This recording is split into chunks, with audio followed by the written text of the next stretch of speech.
En raison d'une urgence chirurgicale, je suis arrivé en retard à mon propre mariage. Dès que j'ai atteint l'entrée du country club, plus de 20 membres de la famille de mon fiancé ont bloqué mon chemin. Mon fils s'est déjà marié avec une autre personne. Partez d'ici. Contre toute attente, à ce moment précis, une Rolls-Royce s'est arrêtée juste derrière moi. L'un des milliardaires de la technologie les plus connus du Brésil est sorti de la voiture. Merci d'avoir sauvé la vie de mon fils. Le lendemain, lorsque la famille de mon fiancé a tenté de me revoir, ils étaient absolument pétrifiés. À peine quelques heures avant cette scène chaotique, j'avais retiré ma Charlotte chirurgicale, la sueur pulsant encore sur mon front et coulant en une fine ligne sur ma tempe. Mes mains tremblaient légèrement sous l'effet de l'adrénaline, non par peur, mais parce que je venais de réaliser une opération incroyablement dangereuse, ramenant un patient du bord de la mort. Dans mon esprit, le bip constant du moniteur cardiaque résonnait encore, un son monotone et froid. Très similaire à la façon dont la mort frappe à la porte. Lia, l'infirmière instrumentiste, m'a tendu le téléphone et a chuchoté, sa voix étant un mélange d'inquiétude et d'hésitation. Docteur Alessia, un numéro inconnu n'arrête pas d'appeler.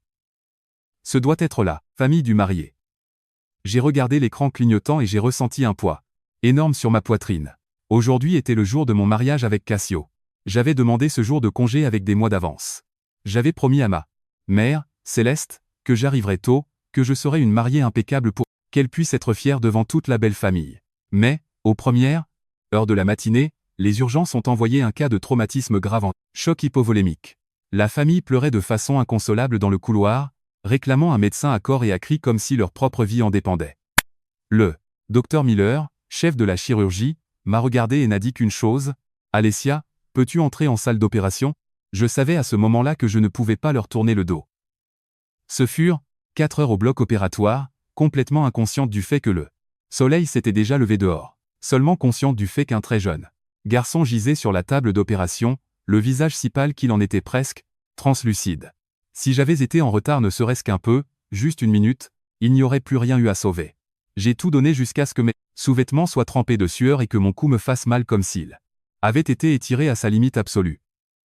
Quand j'ai enfin entendu l'anesthésiste dire « Il est stable, docteur », j'ai pu relâcher un soupir comme quelqu'un qui perce la surface de l'eau. Mais quitter le bloc opératoire signifiait plonger dans des eaux différentes, celles de la vie réelle. J'ai enfilé précipitamment la robe de mariée simple que j'avais suspendue dans le vestiaire, fermant chaque bouton avec des doigts maladroits. Je n'ai pas eu le temps de me maquiller. J'ai juste attaché mes cheveux, essuyé la sueur de mon visage et couru vers le parking. En conduisant, sur les avenues de São Paulo, j'ai essayé de me calmer en me disant que j'expliquerai tout.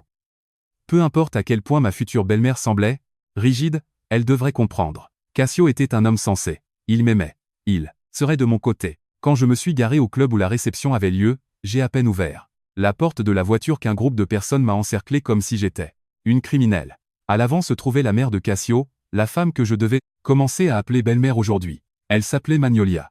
Ses bras étaient croisés, son visage tendu et ses lèvres pincées en une ligne dure et fine. Derrière elle, une muraille de parents du côté du marié, tellement nombreux qu'ils m'ont donné le vertige. J'ai regardé autour de moi et j'ai frissonné. Il y avait au moins 20 personnes. Tous me regardaient comme si j'étais une saboteuse. Magnolia a pointé son doigt droit sur mon visage, sa voix aigre comme du vinaigre. Tu as encore l'audace de te présenter ici, Alessia? Je me suis figé, essayant de garder mon sang-froid. Magnolia, je suis désolé. Tôt ce matin, j'ai eu une urgence chirurgicale et je n'ai pas pu abandonner le patient. Ne t'avise pas de m'appeler Magnolia avec cette familiarité, a-t-elle craché, en accentuant chaque syllabe. Je n'accepterai pas ce manque de respect.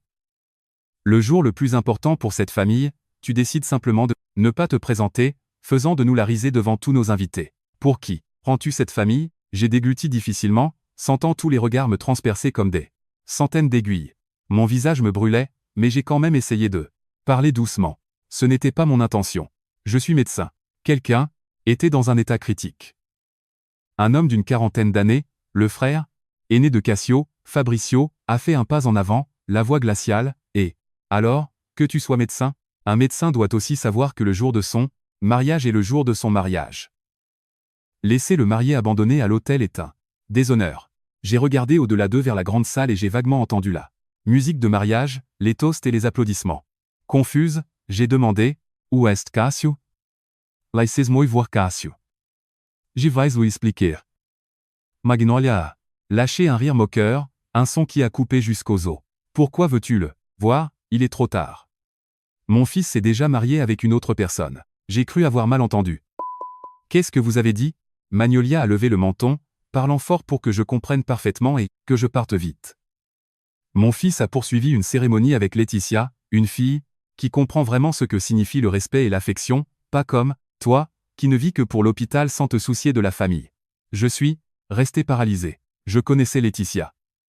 C'était la soi-disant amie d'enfance de Cassio. Depuis que j'avais été présenté à la famille, Magnolia n'arrêtait pas de faire son éloge comment elle cuisinait bien, comment elle s'occupait de ses parents, comment elle était soumise et traditionnelle. J'avais toujours pensé que c'était juste une habitude des personnes âgées de comparer et de parler pour ne rien dire. Je n'aurais jamais imaginé qu'ils oseraient transformer ces mots en un poignard planté le jour de mon mariage. J'ai entendu ma propre voix demander, comme si elle appartenait à quelqu'un d'autre, quelle cérémonie? Je n'ai rien signé. Je n'ai pas consenti. Ah, tu parles encore, a interrompu Fabricio avec dégoût et un peu de dignité. Tu n'es pas digne. Pars. Une autre femme, probablement la tante de Cassio, Estella, est intervenue. Quelle fille têtue, faisant passer le travail avant son mari. Rentre chez toi. Ne fais pas de scène. La famille a déjà une nouvelle belle fille. Je les ai regardées un par un. Chaque fois que je faisais des heures supplémentaires, chaque fois que je prenais des gardes de nuit, je supportais leurs commentaires passifs agressifs. J'avais toujours cru que, si je vivais décemment et remplissais mes devoirs, ils finiraient par me comprendre. Et, maintenant, le jour le plus important de ma vie, ils avaient formé un mur humain, bloquant mon entrée, me rejetant comme une marchandise défectueuse. J'ai serré les poings fermement, mes ongles s'enfonçant dans mes paumes jusqu'à faire mal. Je n'ai pas pleuré. Je refuse de les laisser me voir faible. J'ai simplement dit clairement, mot pour mot. Laissez-moi voir Cassio. J'ai besoin de l'entendre de sa bouche. Magnolia ricane. Cassio est occupé à trinquer avec les invités. Il n'a pas de temps pour toi. Dégage d'ici. Pars. Quelques hommes derrière elles ont fait un demi-pas en avant, comme s'ils se préparaient à me traîner physiquement. À cette seconde précise, le grondement profond et puissant d'un moteur de voiture de luxe a résonné derrière moi. Le son était indubitable. Elle a glissé jusqu'à s'arrêter juste derrière le groupe, obligeant tout le monde à se retourner instinctivement. Je me suis retourné, aussi. C'était une Rolls-Royce noire, élégante et brillante, si sophistiquée que, même le soleil de l'après-midi semblait s'y refléter doucement. La portière arrière s'est ouverte et un homme d'âge moyen est sorti. Il était grand, haut, larges épaules, vêtu d'un costume sombre impeccable. Il était suivi par un assistant et 2 gardes du corps. Il a regardé autour de lui. Ses yeux se sont posés sur moi et il a marché rapidement dans ma direction. Son visage n'était pas celui d'un milliardaire arrogant, mais plutôt celui de quelqu'un d'épuisé et de profondément reconnaissant, comme un homme qui venait de survivre à une nuit entre la vie et la mort. Il s'est arrêté juste devant moi, et s'est incliné profondément. Tout le groupe de la famille du marié a semblé se figer. La mâchoire de Magnolia est tombée. L'homme a parlé d'une voix profonde et claire qui a résonné dans l'entrée du club. Docteur Alessia, n'est-ce pas? Je suis Dante. Je suis venu vous remercier. Merci d'avoir sauvé la vie de mon fils. J'étais abasourdi. Soudain, je me suis souvenu qu'aux premières heures du matin, parmi les proches qui attendaient à l'extérieur du bloc opératoire, il y avait un homme qui faisait les 100 pas, le visage tendu comme une corde de violon, les yeux rouges, bien qu'il essayât de garder le contrôle. Sur le moment, je l'avais à peine regardé, sans me soucier de qui c'était, car la vie du petit garçon était la seule chose qui comptait. Avant que je ne puisse dire quoi que ce soit, Dante a pris ma main et l'a serrée fermement. Sa main était froide, mais son étreinte était très réelle. Il a continué, la voix se brisant, légèrement. Sans vous, mon fils, je crois que je n'aurai plus de raison de vivre. Ce soir, ma famille a une dette entière envers vous, madame. J'ai doucement retiré ma main, non pas par gêne, mais parce que tout se passait trop vite. J'ai à peine réussi à répondre. Je n'ai fait que mon devoir. Rassurez-vous, le petit garçon va s'en sortir. Dante s'est tourné pour regarder le groupe qui bloquait l'entrée, et son regard a soudainement changé, devenant froid et tranchant comme un rasoir. Et à qui exactement étiez-vous en train de dire de dégager à l'instant? L'atmosphère a chuté. Les bouches qui avaient été si agressives il y a une minute se sont brusquement refermées. Magnolia a bégayé pendant une seconde, avant d'afficher un sourire d'une douceur maladive. Oh, excusez-nous. Ce n'est qu'un malentendu. C'est ma belle-fille. Nous ne faisions que discuter d'affaires, de famille. J'ai entendu ces paroles avec une pure amertume. Il y a un instant, Elle criait qu'elle ne m'acceptait pas comme belle-fille. Maintenant, voyant un homme puissant et riche à mes côtés, elle a changé de ton instantanément. Dante n'a même pas pris la peine de la regarder. Il s'est tourné vers moi, la voix s'adoucissant. Docteur Alessia, cela vous dérangerait-il de m'accompagner? Un moment? Cet endroit est beaucoup trop bruyant. J'aimerais vous remercier. Correctement. J'ai regardé les grandes portes de la salle, l'endroit où j'aurais dû entrer au milieu de la musique et des félicitations, mais qui n'était maintenant qu'un mur humain de trahison. Soudain, je me suis senti complètement épuisé, comme si toute mon énergie avait été aspirée. J'ai hoché la tête. D'accord. Ce simple geste a suffi pour que tout le groupe de la famille du marié change d'expression. J'ai entendu quelqu'un retenir brusquement son souffle. J'ai vu leurs yeux anxieux et inquiets. J'ai marché aux côtés de Dante, vers la voiture noire scintillante. En leur tournant le dos, j'ai entendu Magnolia m'appeler d'une voix précipitée et paniquée, « Alessia, ma chérie. » À propos de ce qui s'est passé tout à l'heure. Je n'ai pas répondu. J'ai seulement marché à pas lents mais fermes, car j'avais enfin compris quelque chose. Il y a des portes qui, lorsqu'elles vous sont claquées au nez, d'autres, ne nécessitent pas de rester dehors à supplier pour qu'elles soient ouvertes. Il suffit de se retourner et de tracer un nouveau chemin pour sa propre vie. Et je n'aurais jamais imaginé que, ce même jour, ce nouveau chemin s'ouvrirait avec le rugissement sourd d'un moteur de luxe et avec des mots de profonde gratitude que je n'aurais jamais pensé entendre pendant mon moment de plus grande humiliation. La voiture noire s'est éloignée du club, laissant derrière elle les sons étouffés de la musique de mariage et un mur de personnes qui, quelques instants auparavant, avaient essayé sans scrupule de me pousser dans la boue. À travers la vitre teintée, je pouvais encore voir la silhouette de Magnolia. Plantée à l'entrée, ses lèvres bougeant comme si elle essayait de me rappeler, sans savoir comment. En l'espace de quelques minutes, son ton était passé de « Partez d'ici à ma chérie aussi vite que l'on retourne une pièce de monnaie ». Ce changement soudain m'a glacé le sang car je savais que ce n'était pas de l'affection. C'était de la peur. Dante s'est assis en face de moi sur la spacieuse banquette arrière, sa posture, droite, mais les cernes sous ses yeux étaient évidents. Il n'avait probablement pas dormi de la nuit non plus. Le garde du corps s'est assis à l'avant, l'assistant à côté du chauffeur. Personne n'a dit un mot. La voiture sentait le cuir neuf et une eau de Cologne très subtile, mais je ne me sentais pas à l'aise. Je portais toujours ma simple robe de mariée, le décolleté légèrement de travers parce que je m'étais habillé avec tant de hâte. Mes cheveux attachés, n'importe comment avec plusieurs mèches détachées tombant sur mon visage. J'ai regardé mon reflet dans la vitre et je me suis senti comme une mariée en fuite, s'échappant de son propre désastre. Dante a été le premier à parler, son ton calme, comme s'il craignait de m'épuiser encore plus. Docteur Alessia, avez-vous besoin que je vous ramène chez vous pour vous reposer ou préférez-vous retourner à l'hôpital? Entendre les mots. Avez-vous besoin de quelque chose? A fait monter une boule dans ma gorge. Depuis le matin, tout ce qu'on m'avait demandé c'était « Comment oses-tu te présenter? Pour qui prends-tu cette famille? Dégage. » Personne ne m'avait demandé de quoi j'avais besoin. J'ai pressé mes lèvres un instant pour que ma voix ne tremble pas. Je veux juste m'asseoir une minute. Je me sens un peu étourdi. Dante a hoché la tête, a fait signe au chauffeur de ralentir et a dit à son assistant « Trouvez un endroit calme, un petit café, rien de tape, à l'œil. » La voiture s'est engagée dans une rue bordée d'arbres. J'ai regardé par la fenêtre. La ville de San Polo était animée comme toujours. Les gens allaient et venaient, sans la moindre inquiétude. Personne ne savait que je venais d'être expulsé de mon propre mariage. Parfois, la partie la plus triste n'est pas la tragédie elle-même, mais le fait qu'elle se produise au milieu de la vie quotidienne, comme si votre douleur ne faisait pas s'arrêter le monde de tourner. Ne serait-ce qu'une seconde. Le café que Dante a choisi se trouvait dans un quartier calme avec de magnifiques bougainvilliers en fleurs suspendus à l'entrée. Il n'est pas entré immédiatement.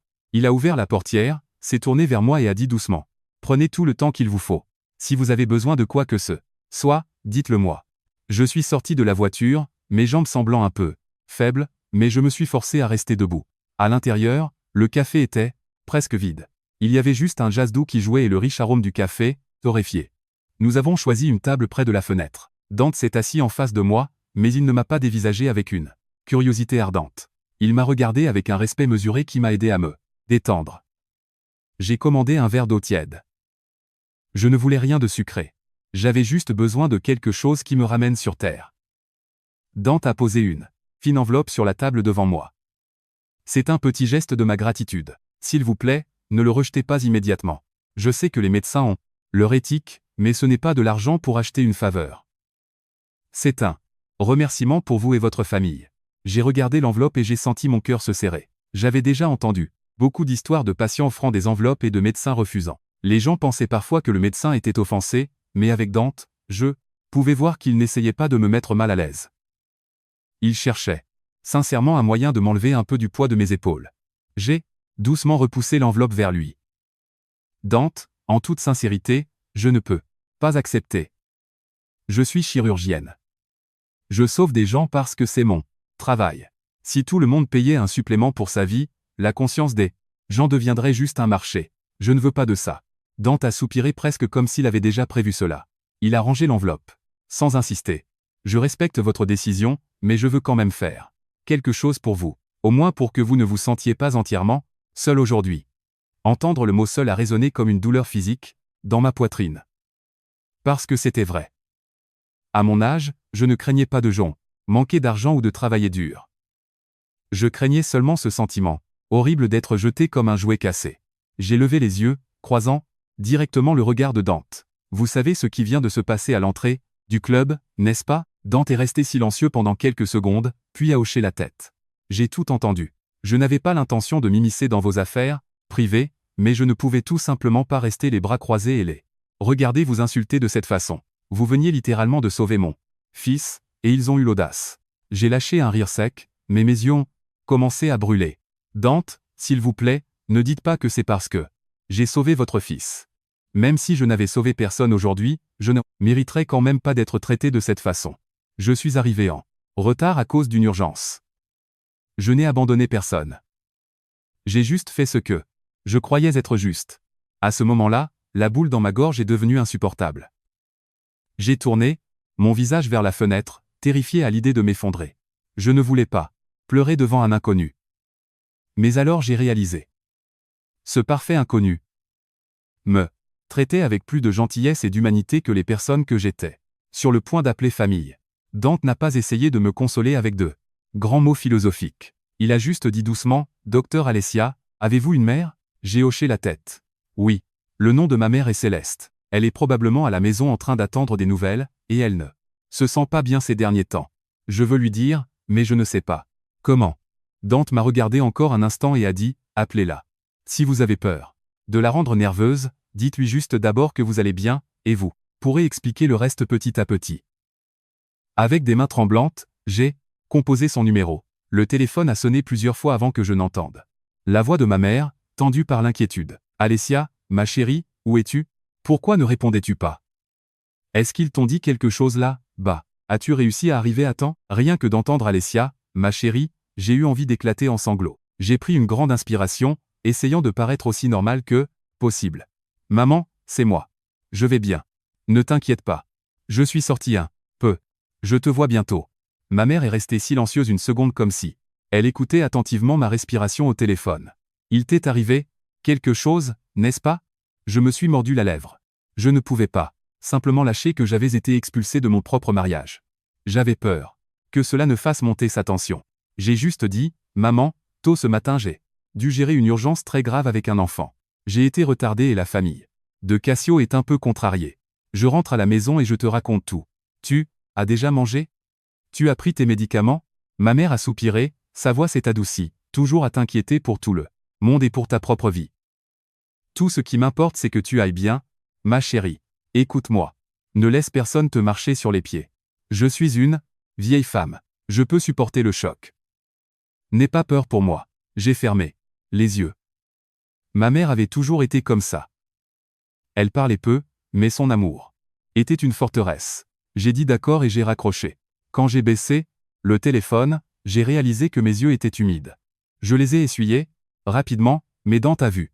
Il n'a posé aucune autre question. Il a juste poussé le verre d'eau tiède plus près de moi. J'ai pris une gorgée. La chaleur a semblé apaiser ma gorge serrée. J'ai parlé d'une voix plus basse. « Dante, êtes-vous allé au club seulement pour me remercier? » Dante a hoché la tête, puis a légèrement secoué la tête, comme s'il pesait ses mots. Initialement, oui, c'était juste pour dire merci. Mais, quand je suis arrivé à l'hôpital, on m'a dit que vous aviez pris votre journée pour vous marier. J'ai pensé que quelqu'un d'aussi dévoué devait être la fierté absolue de sa famille. Je voulais vous remercier devant vos proches pour qu'ils sachent ce que vous aviez fait. Qui l'aurait cru? Il s'est arrêté, fronçant légèrement les sourcils. Qui aurait cru qu'il transformerait votre mariage en une humiliation? J'ai souri amèrement parce qu'il pensait que je n'étais qu'un médecin ordinaire. Il pensait que je n'avais personne de puissant pour me soutenir. Il pensait que je devais juste tout avaler. Dante m'a regardé, la voix ferme. Vous n'avez besoin du soutien de personne pour être respecté. Mais si vous le souhaitez, je suis prêt à vous aider à résoudre ce problème immédiat pour que vous puissiez vivre en paix. J'ai secoué la tête. Le problème ce n'est pas eux. Le problème c'est que j'ai fait confiance à Cassio. Mentionner son nom a envoyé une douleur aiguë dans ma poitrine, comme une aiguille plantée dans mon cœur. Je me suis souvenu du visage de Cassio quand il m'a demandé en mariage, disant qu'il me protégerait, qu'il ne laisserait pas sa mère me rendre les choses difficiles. Je me suis souvenu des fois où il m'a tenu la main et a dit « Tu fais ton travail. Je te comprends. » Et maintenant, juste parce que j'avais été absente quelques heures pour sauver une vie, il a pu se tenir devant un autel et épouser une autre personne. Ou bien l'ont-ils forcé? Ou bien était-il simplement faible? Ou était-il déjà prêt à me laisser partir? Bien avant aujourd'hui, Dante a demandé doucement. Voulez-vous voir Cassio pour clarifier les choses? Je suis restée silencieuse pendant un long moment, puis j'ai dit presque, comme si je parlais à moi-même. Je vais le voir, mais pas pour supplier, juste, pour clore ce chapitre, pour le clore pour de bon. Mon téléphone a vibré sur la table. L'écran a clignoté avec le nom de Magnolia. Je ne l'avais pas enregistré, mais j'avais mémorisé le numéro. Je l'ai regardé pendant quelques secondes, puis, je l'ai mis en sourdine. Immédiatement après, le numéro de Fabricio a appelé. J'ai mis celui-là en sourdine aussi. Puis un autre numéro inconnu. Je savais qu'il paniquait. Dante a regardé l'écran sans poser de questions. J'ai mis le téléphone dans mon sac et j'ai dit « Dante, merci, mais c'est quelque chose que je dois surmonter seul. Pourriez-vous me rendre un service, cependant ?» Dante a hoché la tête. « Dites-moi. » Je l'ai regardé droit dans les yeux. Demandez à quelqu'un de me conduire chez ma mère. J'ai besoin d'y arriver avant qu'il ne se présente pour faire une scène. Dante n'a pas hésité. C'est fait. Mon assistant vous accompagnera. Personne ne sera autorisé à vous déranger, vous ou votre mère. Je me suis levé, mes jambes paraissant beaucoup plus fermes. La douleur était toujours là, mais elle commençait à se transformer en autre chose. Un rappel. Je pouvais tomber, mais je ne permettrai pas qu'on me piétine à nouveau. Quand je suis sorti du café, une douce brise a caressé mon visage. Soudain, l'air dans la rue semblait beaucoup plus respirable que l'atmosphère étouffante du country club. Je ne savais pas ce que la route devant moi me réservait, mais je savais que je devais retourner auprès de ma mère, Céleste, d'abord, parce que, même si le monde entier me tournait le dos, ma maison était le seul endroit où quelqu'un m'appelait d'une voix tremblante et aimante, « Alessia, ma chérie ». La voiture s'est arrêtée devant la rue familière et modeste où vivait ma mère. Le soleil était haut dans le ciel maintenant, se reflétant sur le vieux toit de sa maison. J'ai regardé le petit porche et j'ai senti mon cœur se serrer. Depuis que mon père était décédé, ma mère vivait ici seule. Comme j'étais toujours si occupé à l'hôpital, je ne pouvais généralement passer par ici que tard le soir. Aujourd'hui, je devais l'emmener au mariage, lui tenir la main pendant que nous marchions vers la salle pour qu'elle se sente en paix sachant que sa fille avait une épaule solide sur laquelle s'appuyer. Et maintenant je revenais dans une robe de mariée à moitié déboutonnée, portant une tempête à l'intérieur de mon âme. L'assistant de Dante est resté quelques pas en arrière, gardant une distance très respectueuse. J'ai pris une grande inspiration, me disant que je devais être forte. Je ne pouvais pas laisser ma mère me voir m'effondrer. J'ai à peine poussé la porte d'entrée qu'elle était déjà là. Elle portait un vieux chemisier beige et tenait encore un torchon. Quand elle m'a vu, ses yeux ont brillé, mais se sont ensuite arrêtés brusquement lorsqu'elle a remarqué ma robe ébouriffée et mes cheveux en bataille. Elle n'a posé aucune question immédiatement. Elle m'a juste tiré à l'intérieur, fermant doucement la porte, comme si elle avait peur que le vent entende notre conversation. « Assieds-toi d'abord », a-t-elle dit avec un calme étrange et mystérieux. « Bois un peu d'eau. » Je me suis assise à la table de la cuisine en tenant le verre d'eau qu'elle m'avait servi. L'eau ondulait avec le tremblement de mes mains. Ma mère a regardé attentivement mon visage, puis a touché mon front. « Tu es épuisé, n'est-ce pas? Regarde tes cernes. » J'ai secoué la tête, forçant un sourire. « Je vais bien, maman. » Elle ne m'a pas souri en retour. Elle s'est assise en face de moi et a soupiré profondément.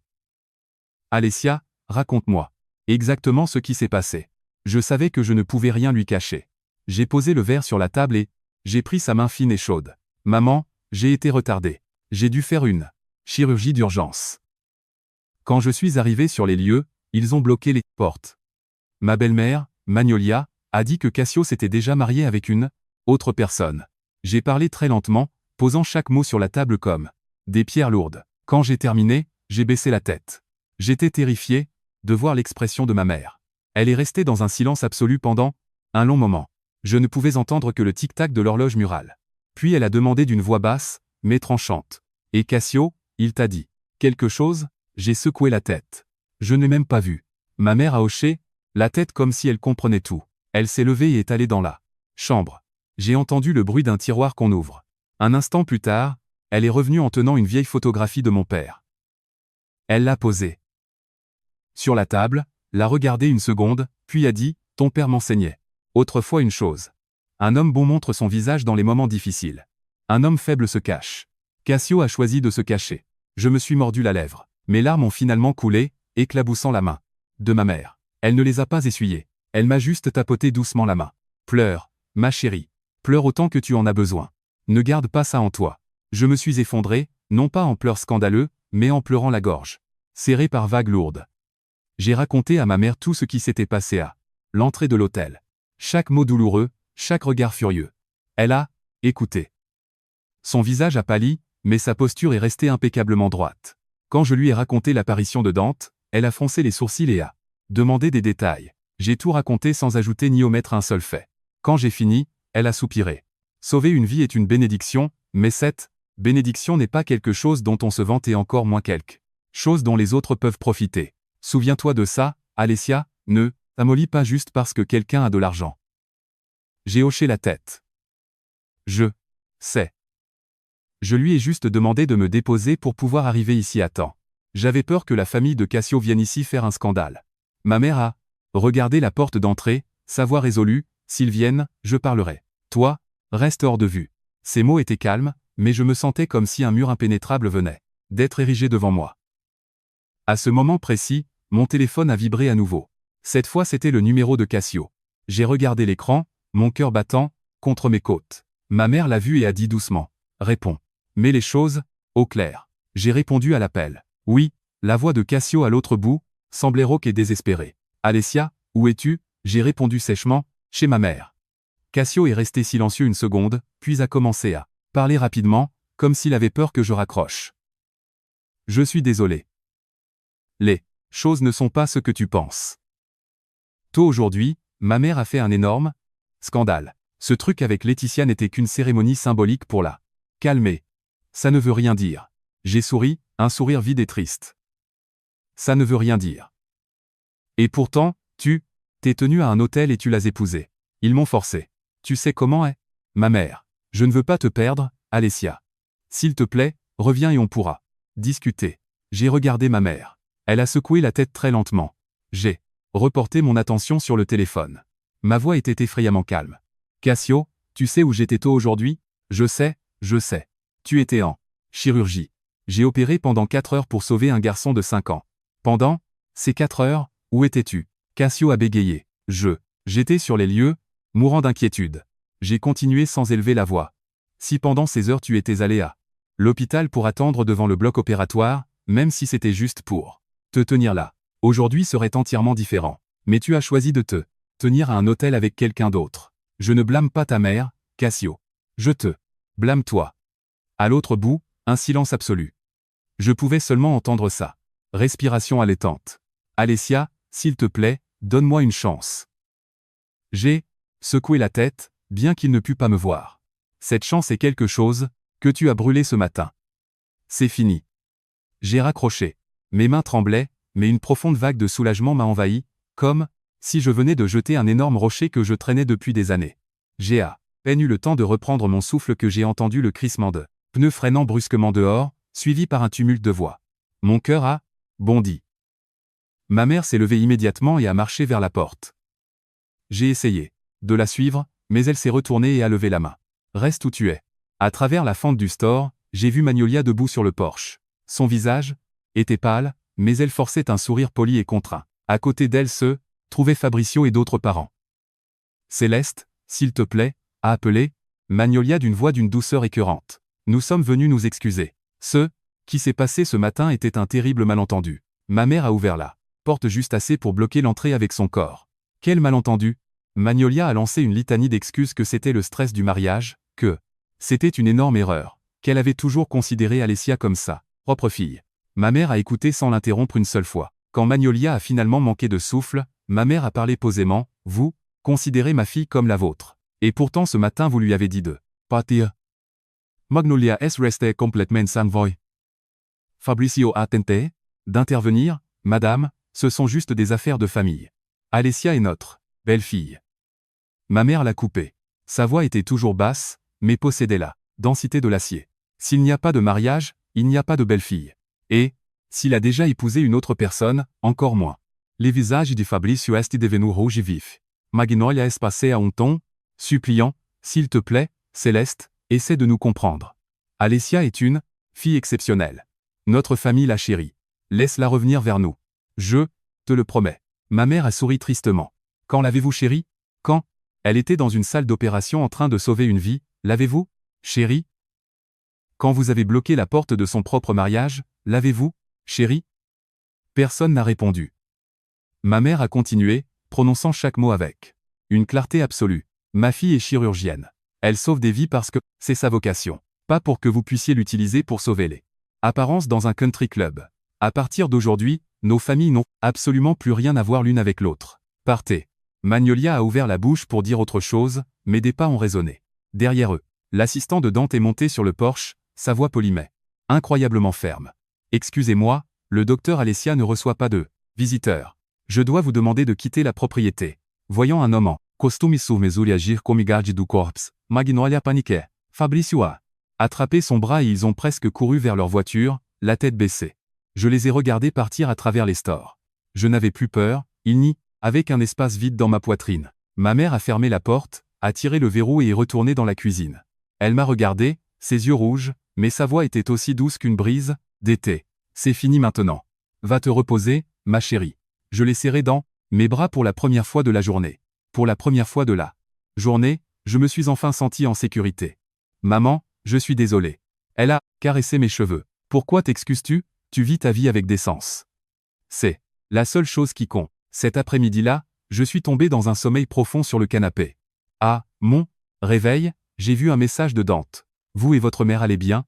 Si vous avez besoin de quoi que ce soit, n'hésitez pas à me le dire. » J'ai répondu. Simplement, « Nous allons bien. Merci. » Le soleil de fin d'après-midi projetait de longues ombres sur le porche. Je me suis assise à côté de ma mère, l'écoutant raconter de vieilles histoires sur mon père, sur les temps difficiles qu'ils avaient surmontés ensemble. Soudain, j'ai compris qu'il y a des mariages qui n'ont pas besoin de robe chère ou d'un quatuor à cordes. Ce sont simplement les moments où vous choisissez de rester du côté de ce qui est juste, et où vous avez votre vraie famille juste là avec vous. Cette nuit-là, j'ai décidé de demander un congé à l'hôpital. J'avais besoin de temps pour ma mère et de temps pour moi. Le chemin à venir était incertain, mais, au moins je n'avais pas fait un autre pas dans la mauvaise direction. Les jours suivants sont passés beaucoup plus lentement que ce que j'avais prévu. Il n'y avait plus de planification de mariage, plus d'appels frénétiques aux fournisseurs.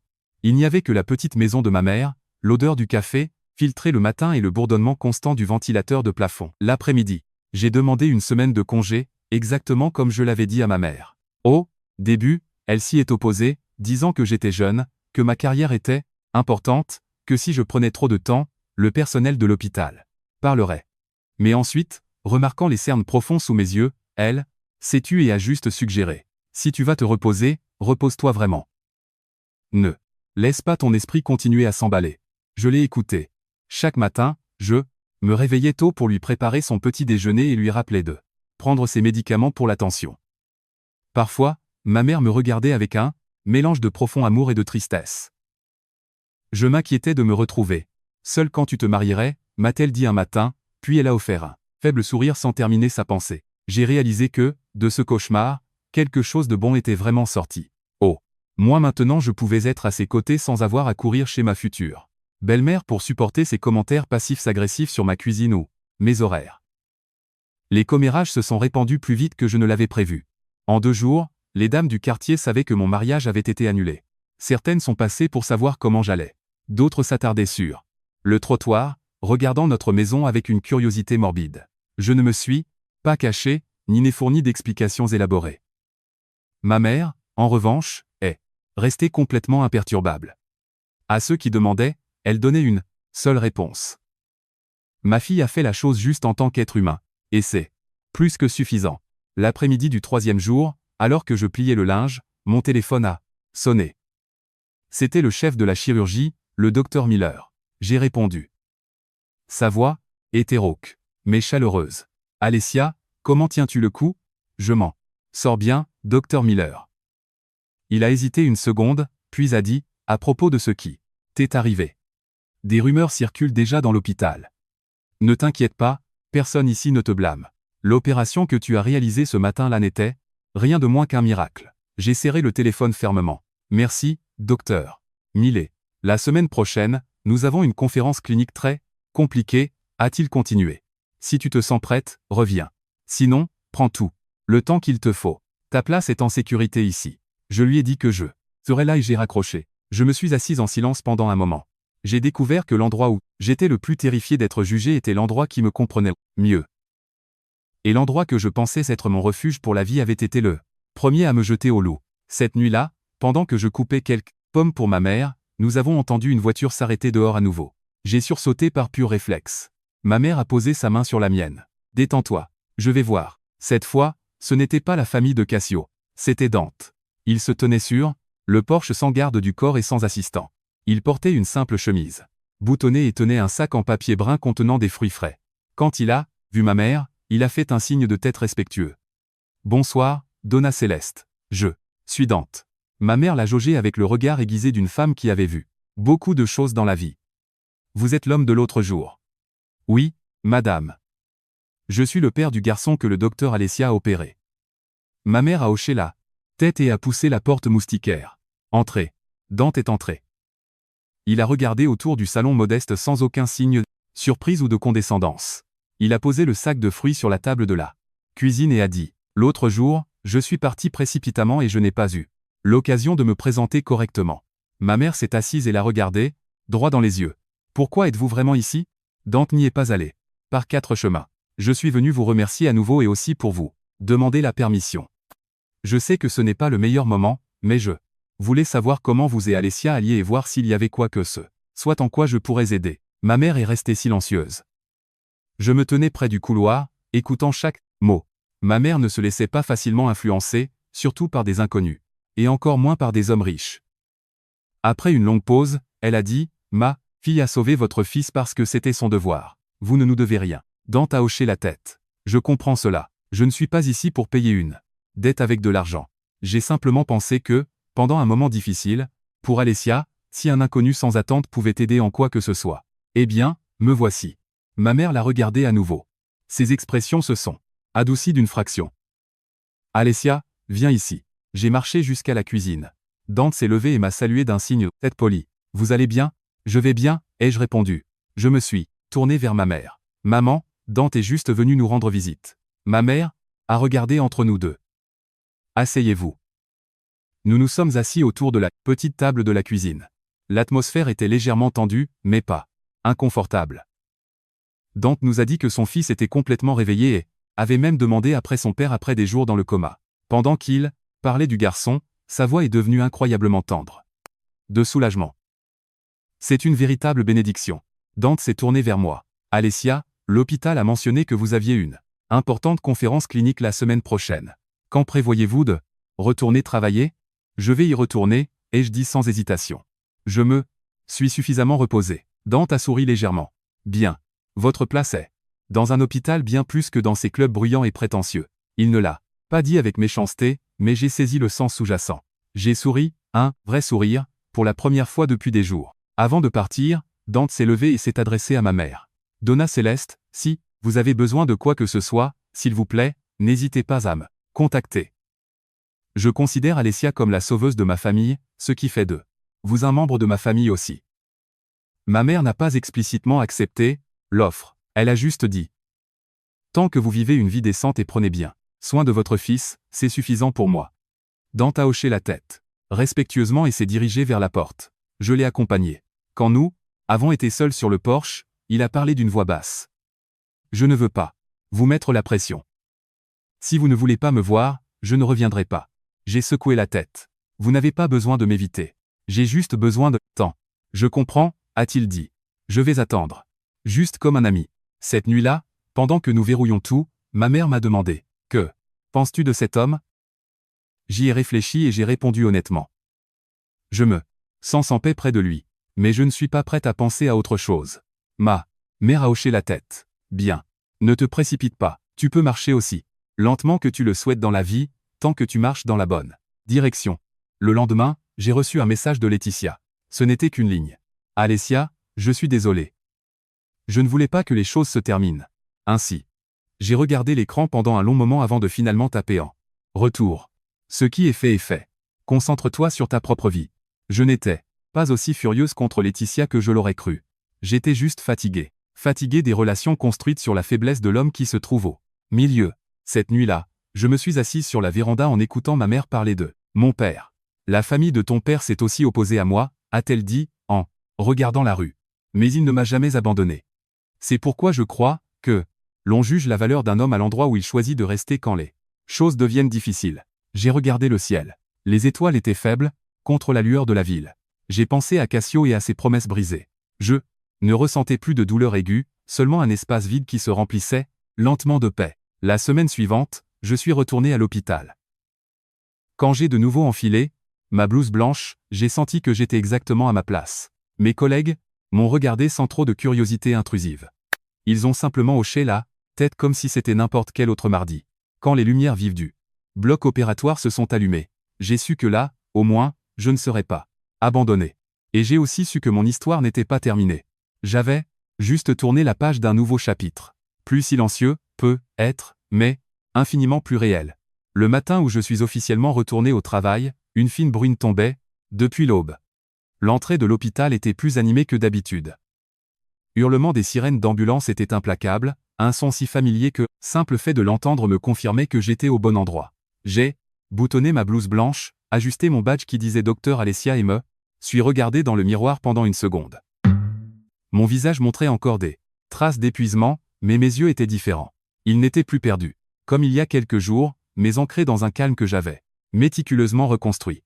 Le docteur Miller m'a rencontré dans le couloir. Il n'a pas demandé comment j'allais. Il m'a juste tapoté l'épaule. Au travail, Alessia. Nous avons une consultation de trauma qui a besoin de toi. Son attitude business as usual était exactement ce dont j'avais besoin. Ici, je n'étais pas la mariée, abandonnée ou la fille expulsée de son propre mariage.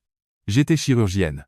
L'opération a duré beaucoup plus longtemps que prévu. Quand j'ai enlevé mes gants, j'ai remarqué que mes mains me faisaient mal à cause de la concentration.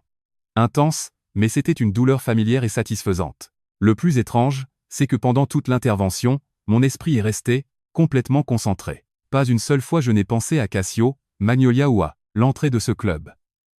J'ai soudain réalisé que certaines blessures commencent à guérir d'elles-mêmes au moment où vous retournez à votre véritable vocation. En sortant de l'aile chirurgicale, j'ai vu Dante debout au bout du couloir. Il n'a pas couru vers moi. Il a juste attendu. Quand il m'a vu, il a offert un petit sourire et a fait un signe de tête. J'ai marché vers lui. Vous êtes venu voir votre fils?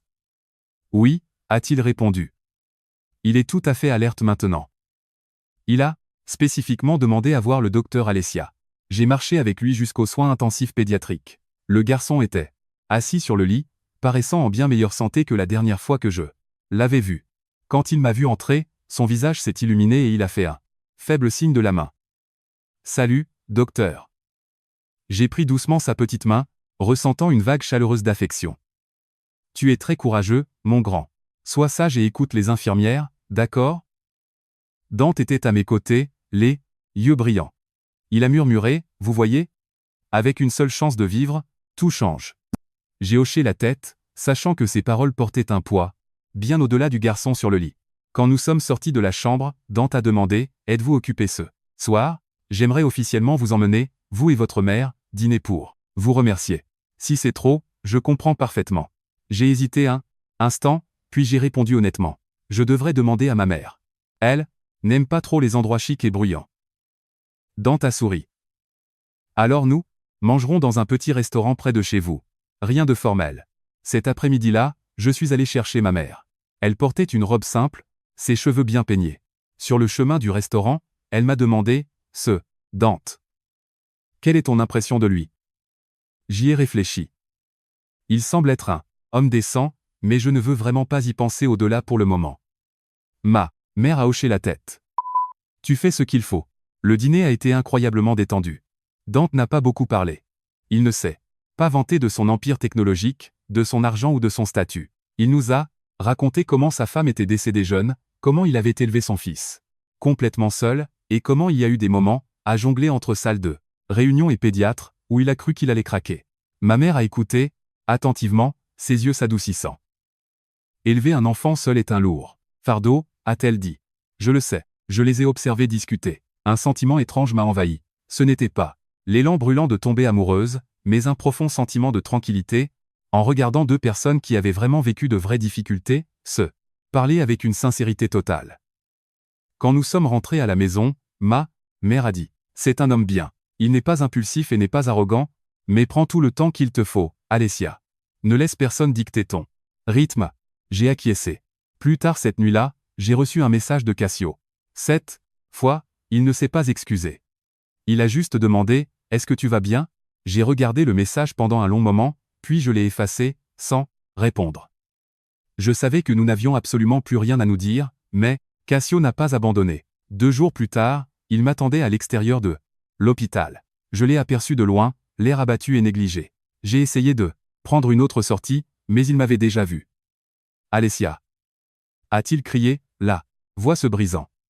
Je me suis arrêté, en maintenant une stricte distance entre nous. « Que veux-tu ? Je veux juste te parler pendant 5 minutes. » J'ai regardé ma montre. « Parle. » Cassio a pris une inspiration profonde et tremblante. Ma mère a réalisé qu'elle a fait une énorme erreur. Elle est sincèrement malade depuis des jours. Elle n'arrête pas de parler de toi. Laetitia. Laetitia a déjà déménagé. J'ai tout annulé avec elle. Je l'ai regardée sans absolument rien ressentir. Et Alessia s'est-il étouffé. Je te choisis. Je te choisis maintenant. J'ai souri. Un sourire dépourvu de toute joie. Cassio, tu ne me choisis pas. Tu choisis ta propre tranquillité d'esprit. Quand ta mère t'a mis la pression, tu l'as choisi, pour ne pas avoir à te battre. Maintenant que tu m'as perdu et que tu es misérable, tu essaies de revenir en rampant. Ce n'est pas faire un choix. C'est prendre le chemin de la moindre résistance. Cassio est resté sans voix. Je peux changer. J'ai secoué la tête. Il y a des choses dans la vie qui peuvent être réparées, mais il y a des moments qui, une fois perdus, sont perdus pour toujours. Cassio est resté silencieux pendant un temps douloureusement long, puis a finalement demandé « As-tu déjà quelqu'un d'autre ?» Je n'ai pas menti, mais je ne lui devais pas non plus d'explication. Cela n'a absolument plus rien à voir avec toi. Il a baissé la tête. Je suis désolé. J'ai déjà entendu ça. Et j'ai déjà tourné la page, et je dis. Je me suis retourné et je suis parti. Je me suis senti incroyablement légère, comme si un lien physique avait enfin été rompu. J'ai su alors que Cassio était officiellement et définitivement un fantôme du passé. Quelques jours plus tard, ma mère a dû être hospitalisée pour un pic de tension artérielle soudain et grave. J'étais terrifié. Mais j'ai gardé mon calme professionnel. J'ai passé toute la nuit assise sur une chaise à côté de son lit. Dante a découvert la nouvelle d'une manière ou d'une autre. Il n'a pas bombardé mon téléphone. Il a juste envoyé un message. Je suis là. Si tu as besoin de quoi que ce soit, dis-le-moi. Le lendemain matin, il est apparu dans la chambre d'hôpital avec un thermos de soupe de poulet, chaude provenant d'une épicerie locale. Il ne m'a pas bombardé de questions. Il a juste regardé ma mère et a dit « Reposez-vous, madame. Avec Alessia juste ici, vous vous remettrez en un rien de temps. » Ma mère l'a regardé et a réussi à esquisser un faible sourire. Vous avoir ici me donne le sentiment que ma fille a vraiment quelqu'un de son côté. J'ai arrêté de servir la soupe et je l'ai regardée. Elle a serré ma main. Je suis sérieuse. Que tu t'appuies sur lui ou non, la décision t'appartient. Entièrement. Dante s'est levée et a dit doucement. Je vais sortir 1 minute. Et vous laisser manger toutes les deux. Quand nous avons été seuls, ma mère m'a regardé longuement. Alessia, de quoi as-tu le plus peur en ce moment ? J'y ai réfléchi. De faire confiance à la mauvaise personne à nouveau. Elle a hoché la tête. C'est tout à fait normal d'avoir peur, mais ne laisse pas cette peur bloquer tes portes. Souviens-toi juste de ceci. Quiconque entre dans ta vie doit être assez courageux pour rester à tes côtés, quand le plafond s'effondre. Je suis restée silencieuse. J'ai pensé à Dante. J'ai pensé au regard dans ses yeux ce jour-là à l'entrée du club. Il n'a pas demandé qui avait tort ou raison. Il a juste demandé si j'allais bien. Et hier soir, c'était la même chose. Il n'a pas demandé ce que je voulais qu'il fasse. Il a juste dit qu'il était là. Cette nuit-là, je me suis assise seule dans le couloir de l'hôpital près des distributeurs automatiques. Il avait recommencé à pleuvoir. J'ai réalisé que l'échec de mon mariage ne me faisait plus souffrir. J'apprenais juste à faire confiance à nouveau, lentement, avec une extrême prudence, mais sans me fermer au monde. La route à parcourir était longue. Je ne savais pas avec certitude qui je choisirais ni combien de temps je marcherais seul. Mais je savais avec une certitude absolue que je ne marcherais plus jamais en arrière. Après la nuit que ma mère a passée à l'hôpital, ma vie a ralenti comme si quelqu'un avait baissé le volume du monde. J'allais de l'étage de l'hôpital à la chambre de ma mère, une ligne droite et inébranlable. Sa chambre se trouvait au 3e étage de l'aile de médecine clinique, avec une fenêtre donnant sur une rangée de chênes. Chaque matin, la lumière du soleil filtrait à travers les feuilles, projetant des taches lumineuses et dansantes sur ses couvertures. Ma mère disait que regarder ces feuilles lui apportait plus de paix que d'être à la maison. Je me suis habitué à me réveiller tôt pour lui préparer un ragoût ou une soupe chaude et le lui apporter dans des boîtes. Un après-midi, j'étais si fatigué que je me suis endormi sur l'horrible chaise en plastique à côté de son lit. Quand je me suis réveillé, j'ai trouvé ma mère essayant maladroitement de mettre une couverture sur mes épaules avec sa main tremblante. J'ai doucement pris sa main et chuchoté, « Va dormir, maman. J'ai encore de l'énergie. » Elle m'a regardé avec une expression à la fois profondément tendre et mortellement sérieuse. « Ne te force pas, Alessia. Si tu prends l'habitude de faire semblant d'être forte, quand tu seras finalement vraiment épuisée, tu vas t'effondrer. Complètement. » Je n'ai jamais oublié ces mots. Dante a continué ses visites, mais gardait toujours une distance respectueuse. Parfois, il passait juste la tête par la porte et demandait « Comment va Donna? Céleste aujourd'hui ?» Après que je lui ai donné des nouvelles, il hochait la tête et partait.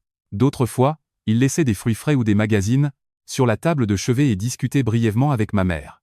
Elle ne le regardait plus avec suspicion, mais gardait sa garde haute.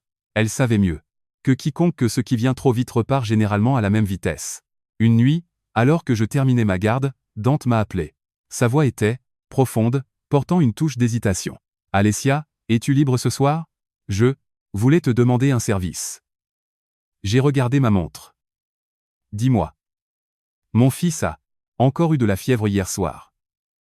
Le pédiatre de garde l'a déjà examiné et, physiquement il va bien, mais il n'arrête pas de demander après vous.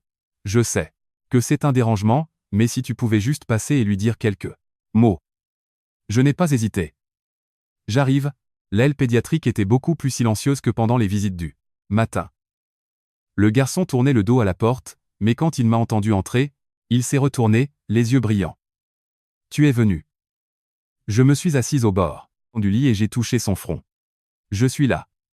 Tu dois être sage et faire ce que les docteurs disent, d'accord ?» L'enfant a attrapé ma main avec une force surprenante. Dante se tenait à quelques mètres, les yeux rouges.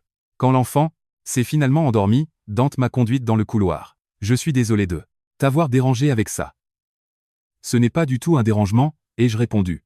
Doucement. Quand les enfants ont peur, ils s'accrochent à ceux qui les font se sentir en sécurité. C'est tout à fait normal. Dante m'a regardé un instant, puis a parlé lentement. « Alessia, je sais que tu es prudente. Je ne veux franchir aucune limite. Mais je ne veux pas non plus faire semblant de ne rien ressentir. Je tiens profondément à toi. » Je suis restée silencieuse, non par choc, mais parce que je le sentais venir. J'ai décidé d'être complètement direct. « Dante, je viens de sortir d'un mariage qui n'a même pas commencé. J'ai besoin de temps. Je ne veux pas que quelqu'un m'attende en vain. » Il a hoché la tête lentement. « Je comprends. Je n'ai pas besoin que tu me promettes quoi que ce soit. Je te demande juste une chose. Permets-moi d'être à tes côtés quand tu auras besoin de moi. » Son approche n'était ni agressive ni étouffante. J'ai senti mon cœur emballé commencer à se calmer. « Si tu veux être à mes côtés, comme un ami, j'accepte le marché, » ai-je répondu avec un sourire faible et sincère. Les jours suivants, je me suis replongé dans le travail. Chirurgie, consultation, tournée clinique. Parfois j'étais si épuisé que je voulais juste m'asseoir dans une pièce sombre en silence. Mais à chaque fois que je voyais un patient se rétablir, je sentais ma propre force revenir. J'ai réalisé que ma profession m'avait sauvé, non seulement pour le but qu'elle m'avait donné, mais parce qu'elle exigeait toute ma concentration exactement au moment où j'avais besoin d'une distraction. Des nouvelles de la famille de Cassio me parvenaient occasionnellement par les ragots de l'hôpital. Une infirmière qui les connaissait m'a dit que Magnolia était vraiment malade. Elle n'arrêtait pas de parler de la façon dont il Avai Institut Gachet. Cassio avai demandé une mutation. Laetitia avai déménagé. Dans un autre état. J'ai écouté, mais cela n'a pas affecté mon pouls. C'était comme écouter une histoire sur des étrangers aux informations. Une nuit, ma mère allait assez bien pour que le médecin traitant lui donne son congé. Je l'ai ramené à la maison, j'ai rangé sa chambre et j'ai rapproché son fauteuil préféré de la fenêtre. Ma mère m'a regardé arranger les oreillers et a dit « Alessia, laisse-moi te demander quelque chose honnêtement. Es-tu en colère contre moi pour ne pas t'avoir mise en garde à propos de Cassio plus tôt ?» Je me suis retourné. « M'as-tu mise en garde, maman ? Parce que je pense que c'est moi qui ai refusé d'écouter. » Ma mère a souri tristement. « Tu es tout le portrait de ton père. Tu fais trop confiance aux gens. » Je me suis assise au bord de son lit. « Maman, si je ne faisais pas confiance aux gens, je ne pourrais pas faire ce que je fais dans la vie. » Elle a hoché la tête. « C'est vrai. Mais tu dois savoir à qui faire confiance. Souviens-toi de ça. » Cette nuit-là, Dante est passée avec des vitamines haut de gamme pour ma mère. Elle les a acceptées, disant « Vous ne devriez pas dépenser votre argent. » Dante a répondu doucement « Je vous considère comme ma famille. » Ma mère l'a regardé, cette fois sans détourner le regard. « Asseyez-vous. Je veux vous poser une question. » Dante s'est assis, sa posture impeccable. « Je vous écoute, madame. Quelles sont exactement vos intentions avec ma fille ?» a lancé ma mère à bout portant. J'ai fait un léger bond. Dante est resté silencieux. Pendant quelques secondes, puis a répondu calmement. « Si Alessia le permet, j'aimerais la fréquenter sérieusement. Si elle n'est pas prête, je resterai à ses côtés comme un ami, sans dépasser les limites. » Ma mère a étudié son visage, puis s'est tournée vers moi. « Tu as entendu ça ?» J'ai hoché la tête. Mon cœur martelait contre mes côtes. Ma mère a reporté son regard perçant sur Dante. « Je me fiche que vous soyez milliardaire. J'ai juste besoin de savoir que, quand les choses tourneront mal, vous resterez à ses côtés. Et ne la jetterez pas au loup. » Dante a répondu avec une conviction absolue. « Vous avez ma parole. » Ma mère a poussé un soupir comme si un poids énorme avait été enlevé de sa poitrine. « D'accord, mais je vous préviens, ce ne sera pas facile pour cette fille de refaire confiance. » Dante a souri. « Je sais. Après cette nuit, rien n'a changé de façon drastique, mais un fil invisible nous reliait maintenant. Je ne gardais plus ma garde haute près de lui, bien que nous ne nous précipitions pas en avant. Nous parlions davantage de nos emplois, de son fils, des peurs mondaines de la vie quotidienne. Je savais qu'il avait lui aussi subi une perte énorme, alors je n'étais pas pressé. Une fois, en conduisant au retour de la pharmacie pour chercher l'ordonnance de ma mère, je lui ai demandé. « Tu n'as pas peur ? » « Peur de quoi ? » De commencer une relation alors que nous avons tous les deux tant de cicatrices. Il a gardé les yeux sur la route et a dit lentement. « Bien sûr que j'ai peur, mais ce qui m'effraie le plus, c'est de ne jamais avoir le courage de faire le grand saut. » Cette réponse est restée gravée en moi. Cette nuit-là, assise seule sur mon porche, sentant la brise fraîche du soir, j'ai réalisé que mon cœur n'était pas verrouillé comme il l'avait été lors de ses premiers jours. J'ouvrais la porte, lentement, laissant la lumière entrer, mais m'assurant que le vent ne soufflait pas trop fort. Je ne savais pas ce que l'avenir me réservait. Tout ce que je savais, c'est que j'avançais à mon propre rythme, sans personne pour me pousser ou me traîner. Et cette fois, si je décidais de tomber amoureuse, je le ferais. Les yeux grands ouverts et avec un cœur qui savait se protéger. Après cette conversation franche entre ma mère et Dante, la petite maison semblait plus paisible. Non pas parce que la tempête était totalement passée, mais parce que tout le monde avait mis ses cartes sur table, ne laissant rien planer en l'air. J'ai remarqué que ma mère ne regardait plus Dante avec un sourcil levé, mais plutôt avec l'observation silencieuse d'une mère expérimentée, évaluant si un homme était assez fort pour ancrer sa fille. Quant à moi, j'ai gardé la tête baissée à l'hôpital, mais je portais en moi un nouveau et étrange sentiment de soutien. Non pas parce que j'avais un homme riche derrière moi, mais parce que je savais que, si quelque chose tournait mal, il y avait quelqu'un prêt à simplement m'écouter, sans m'interrompre, sans offrir de conseils non sollicités. Et cela en soi ressemblait à gagner à la loterie. Un après-midi, juste après avoir terminé ma garde, le docteur Miller m'a appelé dans son bureau. Il était appuyé contre le rebord de la fenêtre, tenant un dossier brun, l'expression grave. « Alessia, as-tu eu des nouvelles de la famille de Cassio récemment ?» J'ai secoué la tête. « Je n'ai aucun contact avec eux. » Le docteur Miller a soupiré lourdement. « Ils viennent de déposer une plainte formelle contre toi auprès du Conseil médical régional, CRM. » J'ai senti mon sang glacé. « Une plainte formelle ? » ? Oui, a-t-il acquiescé. « Ils prétendent que tu as abandonné ton poste le jour de ton mariage, nuisant à la réputation de la famille du marié. Ils suggèrent aussi fortement que tu as utilisé une chirurgie d'urgence pour établir des contacts avec un individu très fortuné. Pendant une seconde, la pièce a tourné. Je n'arrivais pas à croire qu'il soit tombé si bas. J'ai agrippé le bord de son bureau. Et que va faire l'hôpital? Le docteur Miller m'a regardé avec un profond sérieux, mais sans hostilité. L'hôpital a déjà procédé à un examen interne. Le rapport chirurgical est impeccable. L'équipe de garde a parfaitement corroboré ton emploi du temps. Tu n'as absolument rien fait de mal, Alessia. Mais ce sera un casse-tête administratif. Ils essaient de créer un énorme scandale public avec ça. J'ai pris une grande inspiration. Je n'ai pas peur d'une enquête. Je suis juste terrifié que ma mère l'apprenne. Le docteur Miller a hoché la tête avec sympathie. Je comprends. Continue de faire ton travail. Laisse les RH et le service juridique s'occuper du reste. Cette nuit-là, je n'ai pas dit un mot à ma mère, mais elle a semblé le sentir. Pendant que je lavais la vaisselle du dîner, elle a demandé: que s'est-il passé aujourd'hui? Tu as l'air d'avoir vu un fantôme.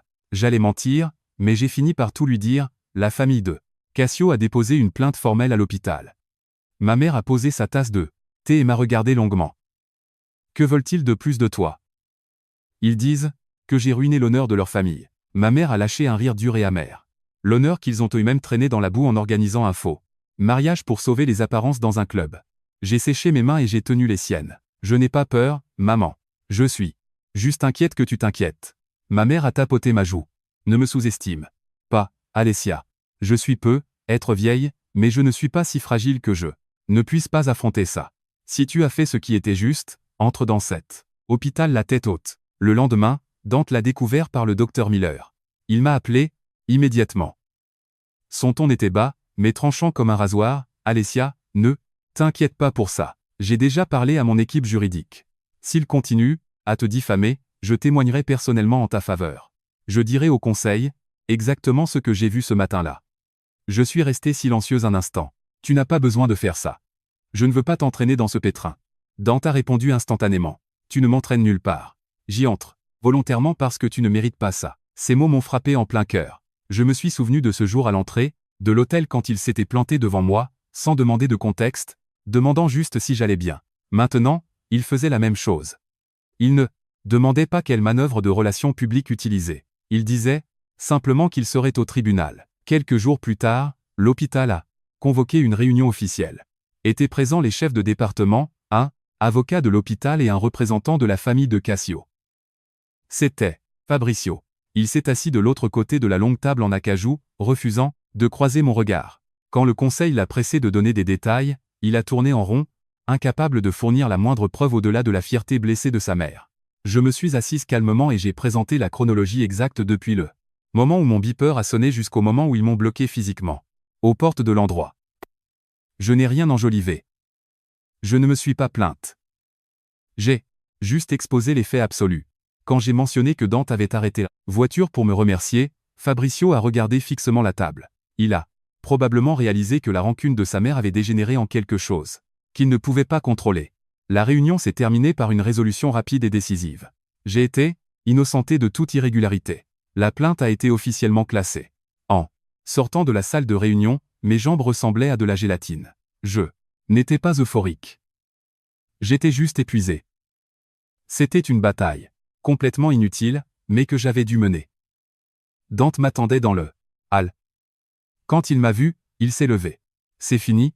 Oui, ai-je soupiré. Il a hoché la tête. Allons manger un énorme hamburger. Je pense que tu en as besoin. J'ai vraiment ri. Tu es très pratique. Nous avons mangé dans un snack-bar classique à quelques pâtés de maison de là. Nous n'avons plus parlé du drame de l'hôpital. Nous avons juste parlé de choses normales. Il m'a raconté que son fils avait recommencé à courir dans la maison. Et disait à tout le monde qu'il voulait devenir chirurgien quand il serait grand. L'écouter manquerait, mais je savais que la tempête n'était pas entièrement passée. Quelques jours plus tard, Cassio est apparu chez moi. J'étais encore au travail. Ma mère était seule à la maison. Quand je me suis garé dans l'allée, j'ai trouvé ma mère assise dans le salon, l'air pâle. Cassio était assis en face d'elle, la tête entre les mains. Il est venu s'excuser, a dit ma mère avant que je ne puisse enlever mon manteau. J'ai regardé Cassio. Il avait perdu beaucoup de poids. Qu'est-ce que tu fais ici? Cassio a parlé d'une voix creuse. Je sais que j'ai tout gâché. Ma mère a complètement perdu la tête. Je n'aurais jamais imaginé qu'elle déposerait une plainte à ton hôpital. J'ai souri. Un sourire tendu et froid. Tu ne l'as pas imaginé ou tu as été trop lâche pour l'arrêter? Cassio n'a pas répondu. Ma mère est intervenue. Cassio, je ne garde pas de haine pour toi. Dans mon cœur, mais tu es arrivé trop tard. Cassio a levé les yeux, injecté de sang. S'il vous plaît, donnez-moi juste une chance de réparer ça. Ma mère a secoué la tête. La vie ne met pas les opportunités sur pause le temps que tu te décides. Sors. Ne rends pas ça plus pathétique que ce ne l'est déjà. Cassio s'est tourné vers moi. Alessia, je l'ai coupé, ma voix ferme. Parce. Je vais parfaitement bien. Tu dois trouver comment vivre ta propre vie avec décence. Cassio a hésité pendant quelques secondes atroces, puis s'est finalement levé et a franchi la porte. Quand elle s'est refermée, ma mère a soupiré profondément. Tu vois, ma chérie, les gens ne reviennent en rampant que lorsqu'ils n'ont plus d'autres options. Je l'ai enlacé par derrière. Je ne regrette plus rien. Cette nuit-là, j'ai envoyé un message à Dante. Tout est fini. Il a répondu. Rapidement, super. Maintenant, dors un peu. Je suis resté allongé à regarder le plafond, repassant tout ce qui s'était passé. Du jour catastrophique, du mariage à la plainte à l'hôpital, de l'angoisse pure à la paix silencieuse, que je ressentais maintenant. Je n'étais plus la fille soumise essayant de plaire à une belle-mère de cauchemar. J'avais appris à me tenir debout sans forcer et à protéger mes limites sans baisser la tête. Et je savais que cette histoire m'amenait à un nouveau carrefour où je devrais faire des choix. Non, seulement avec le cœur, mais avec une maturité durement acquise. Après le départ de Cassio, un profond silence s'est emparé de la pièce, comme le calme inquiétant qui suit une violente tempête. Ma mère est restée assise sur sa chaise pendant un long moment, regardant la petite cour où elle s'occupait de ses plants de tomates. J'ai préparé une tasse de tisane et je l'ai placée entre ses mains. Ses doigts tremblaient légèrement, mais sa voix était solide comme un roc. Tu vois, les gens implorent le pardon quand ils n'ont plus d'option. Pas parce qu'ils comprennent vraiment le mal qu'ils ont causé. Je me suis assise sur le canapé à côté d'elle. Je sais. Je n'attends absolument plus rien de lui. Ma mère a hoché la tête et s'est tournée vers moi, son regard étant un mélange de sévérité et de profond amour maternel. Alessia, considère ce chapitre comme définitivement clos. Ne le laisse pas t'entraîner de nouveau dans son désordre une deuxième fois. Ils peuvent te blesser une fois, mais s'ils te blessent deux fois, c'est parce que tu as laissé la porte ouverte. J'ai hoché la tête en silence. Mon cœur ne s'emballait plus. Il y avait un espace vide en moi. Mais ce n'était pas un vide froid. C'était le vide satisfaisant d'une pièce qui avait finalement été nettoyée en profondeur. Un sentiment de pur soulagement, même si je n'y avais pas encore placé de nouveaux meubles. Les semaines suivantes, je me suis jeté à corps perdu dans l'hôpital. C'était une saison brutale pour l'aile chirurgicale, des opérations consécutives, des consultations sans fin. Il y a eu des gardes de nuit où, à l'aube, j'étais appuyé contre le mur de la salle de repos, buvant du café tiède, les yeux brûlants. Mais étrangement, je ne ressentais pas l'épuisement destructeur d'âme que j'avais l'habitude de ressentir. Peut-être parce que mon esprit n'était plus lié à une relation brisée. Dante a tenu parole. Il est resté près de moi, mais n'a jamais fait pression. Parfois, une semaine entière passait où nous n'échangeons que de courts messages, demandant des nouvelles de la tension de ma mère ou si je dormais suffisamment. Pas une seule déclaration romantique hâtive, pas une seule promesse lourde. C'est précisément cette retenue mesurée qui m'a fait me sentir si incroyablement en sécurité. Un vendredi après-midi, alors que je finissais de remplir le dossier de mon dernier patient, Dante m'a envoyé un message. Alessia, mon fils a officiellement reçu son congé du suivi ambulatoire ce week-end. Si tu as un peu de temps libre, j'adorerais t'inviter, toi et ta mère, à déjeuner chez moi. Ce n'est pas une grande fête, juste un repas en famille. J'ai lu le message et me suis mordu la lèvre pendant un moment. J'ai demandé à ma mère. Elle est restée silencieuse, puis a dit « Vas-y, Alessia. Vas-y pour voir exactement comment il vit, comment est sa maison, comment il élève son fils. Observe tout, très attentivement et prends ensuite ta propre décision. » J'ai acquiescé. J'ai compris qu'elle ne me poussait pas. Elle me donnait sa bénédiction pour explorer. La maison de Dante se trouvait dans une banlieue, calme et aisée de São Paulo. Ce n'était pas un manoir ostentatoire, mais plutôt une maison de style craftsman, magnifiquement conçue, avec un grand jardin. Devant où j'ai immédiatement entendu le son d'un enfant qui riait. Quand nous sommes garés, son fils est arrivé en courant par la porte d'entrée. Quand il m'a vu, il a crié joyeusement. « Docteur Alessia !» Je me suis baissé et je l'ai pris dans mes bras, ressentant une soudaine et immense vague de tendresse. Ma mère a observé la scène depuis le trottoir et son expression s'est considérablement adoucie. Le déjeuner a été simple. Dante avait fait griller des steaks et préparé une salade. Rien d'excessivement compliqué, mais tout était impeccable. Ma mère a insisté pour aider à débarrasser la table. Tous les deux discutaient facilement, comme s'ils étaient de vieux voisins.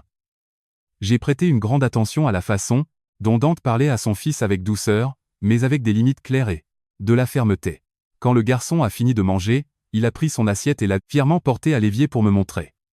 Il était évident que c'était une maison avec des routines solides, une famille qui n'avait pas besoin de faire le show pour des invités. Après le déjeuner, ma mère a annoncé qu'elle voulait s'asseoir sur le patio pour profiter de la brise. Je savais qu'elle le faisait exprès pour nous laisser un moment en tête à tête. Dante et moi sommes restés dans le salon. Le soleil de l'après-midi entrait par les grandes fenêtres. Dante a été le premier à parler. « Alessia, je t'ai invité aujourd'hui non pas pour te mettre la pression.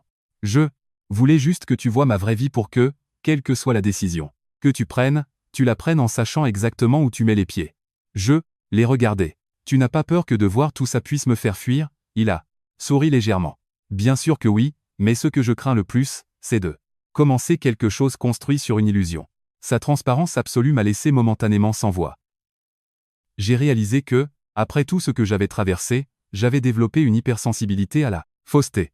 Et Dante, en exposant tout, respectait entièrement cette sensibilité. Sur le chemin du retour, ma mère n'a pas dit grand-chose. Cette nuit-là, alors, qu'elle se préparait à dormir, elle a demandé « Qu'as-tu pensé d'aujourd'hui ?» J'ai réfléchi une seconde. Je me suis senti en paix.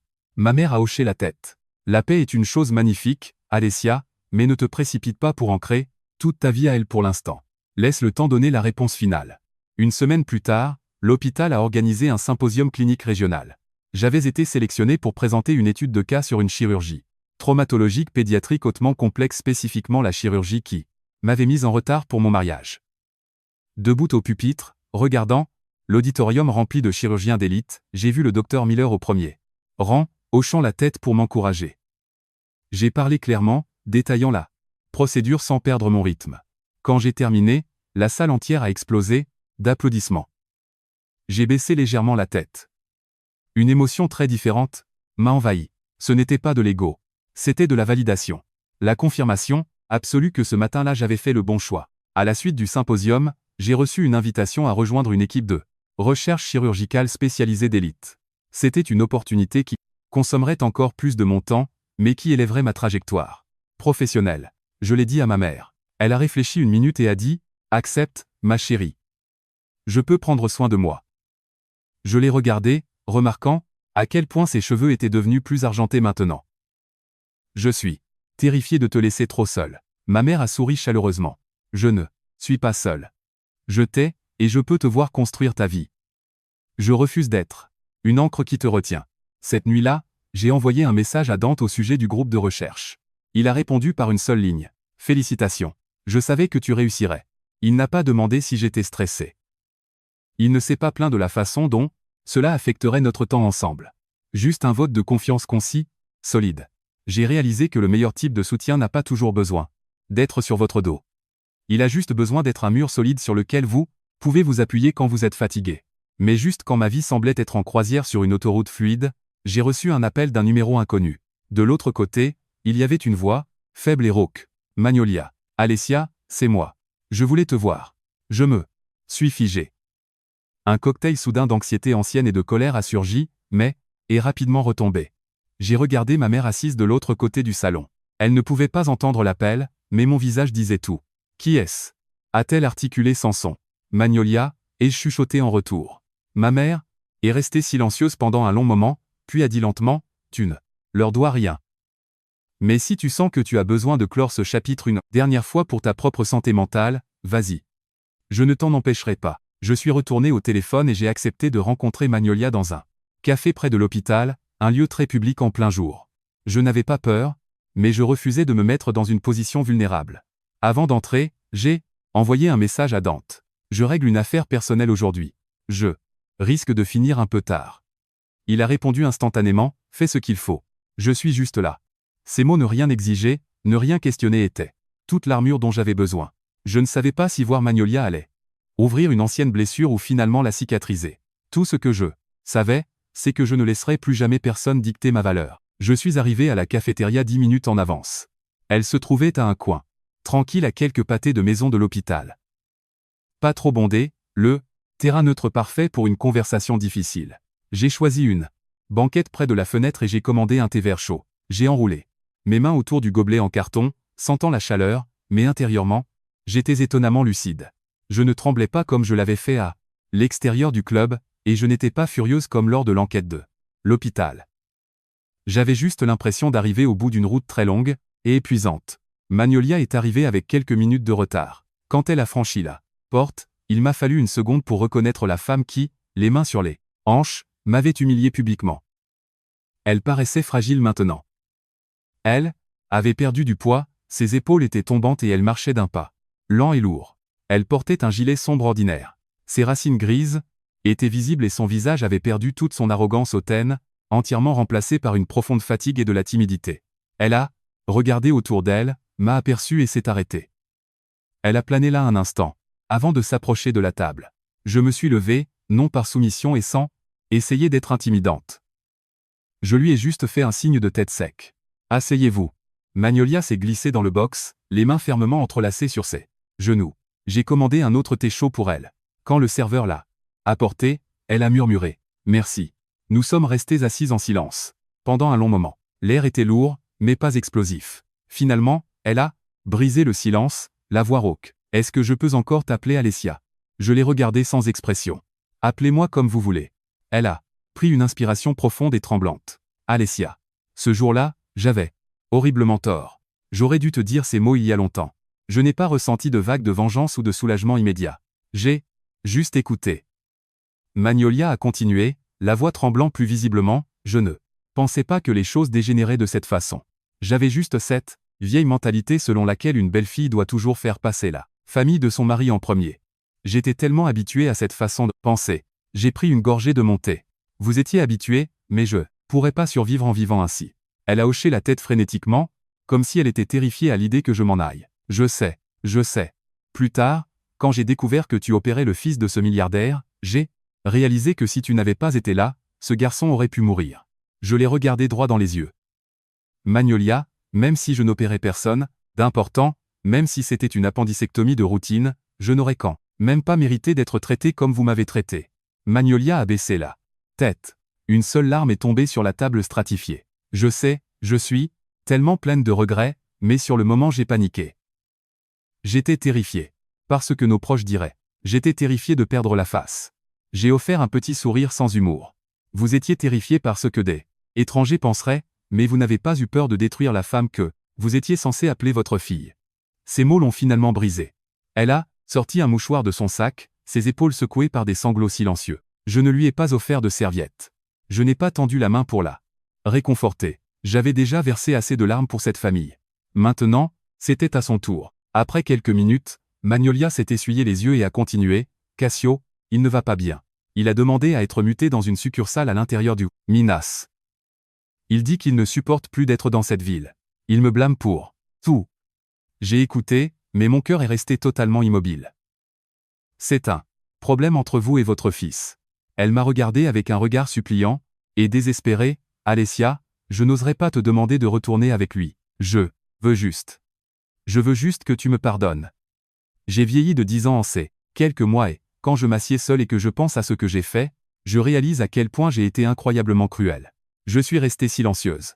Le pardon n'est pas un mot magique que l'on distribue simplement à la seconde où quelqu'un le demande. J'ai pensé à ma mère, au regard d'horreur dans ses yeux quand elle a appris que Magnolia m'avait dit de partir. J'ai pensé aux nuits que j'avais passées agrippée à mon oreiller, non, pas parce que Cassio me manquait, mais en agonisant sur ce que j'avais fait de mal pour mériter une telle méchanceté alors que tout ce que j'avais essayé de faire était de vivre décemment.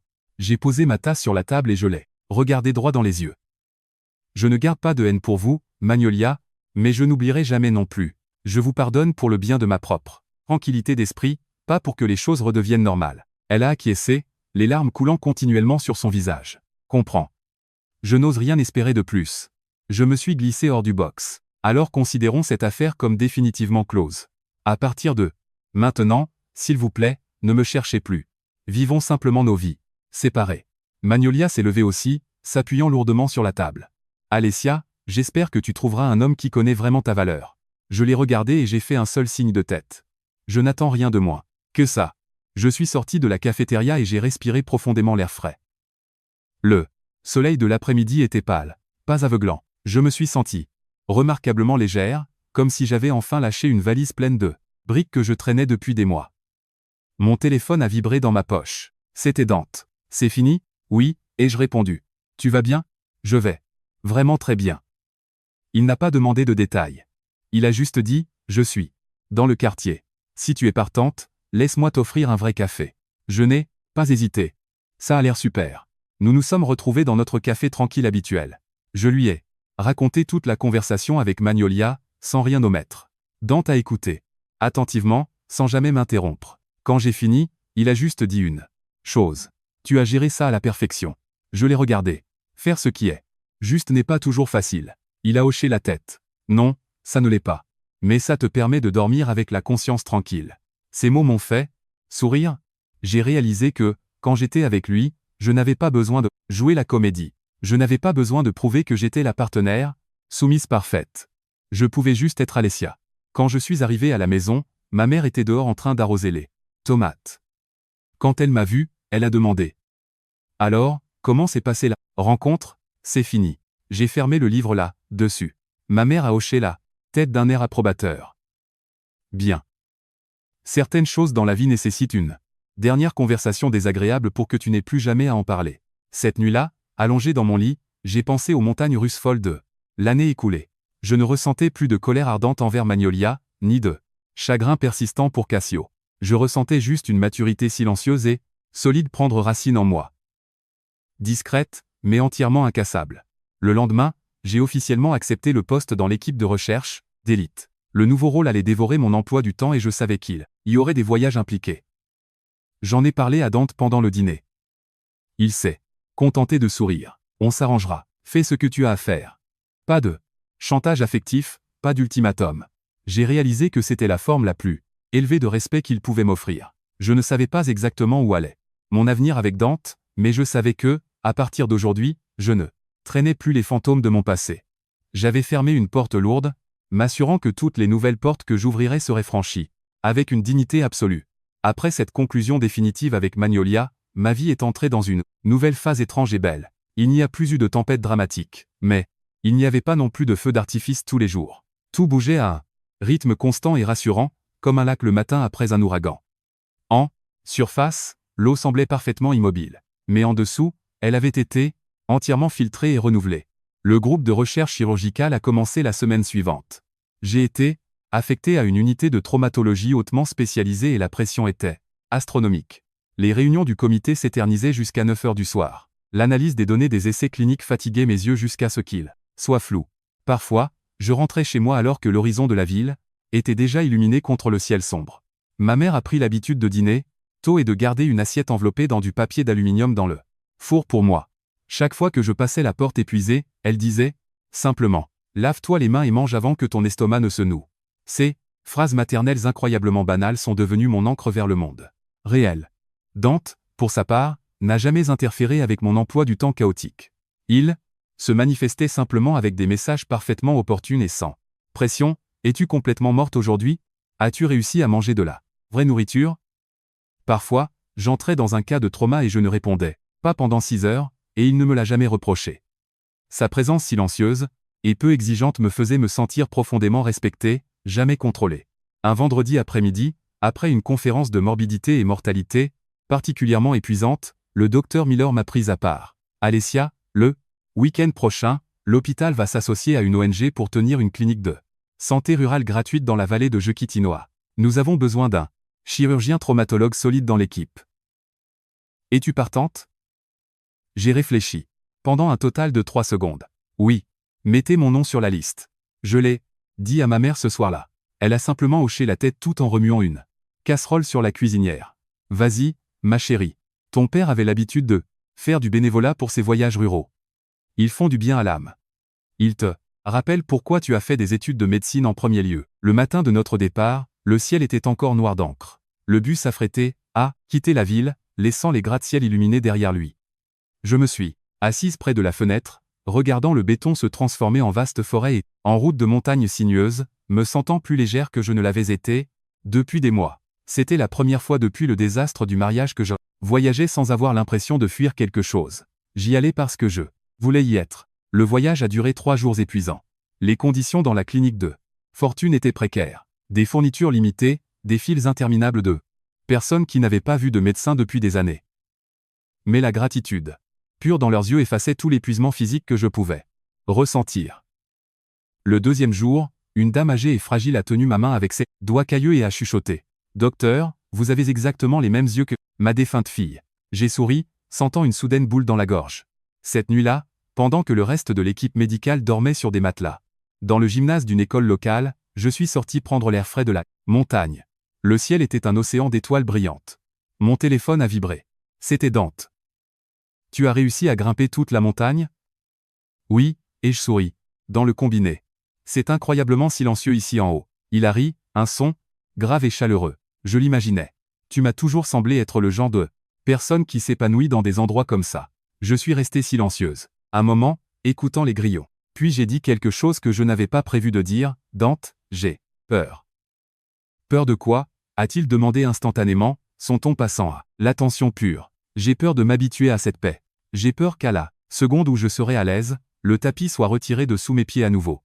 Je suis terrifié à l'idée de ne pas avoir la force de survivre à une autre humiliation. Il n'a pas répondu par un cliché rapide. Il a laissé le silence planer pendant quelques secondes. Puis il a parlé lentement, sa voix baissant d'une octave. « Alessia, je ne peux pas te promettre que la vie ne t'enverra plus de balles courbes, mais je peux te promettre catégoriquement que, quand elles viendront, tu ne seras pas seul sur le terrain. » Ce n'était pas un vœu de conte de fées. C'était un engagement profondément humain et ancré dans la réalité. J'ai fermé les yeux et j'ai poussé un long soupir. Merci. Quand je suis rentré en ville, ma mère m'attendait sur le porche. Elle m'a regardé de la tête aux pieds et a froncé les sourcils. « On dirait que tu as perdu 2 kilos. »« Je vais bien, maman, » et je ris. Elle a secoué la tête et m'a guidé à l'intérieur. « Maigre, mais tes yeux brillent.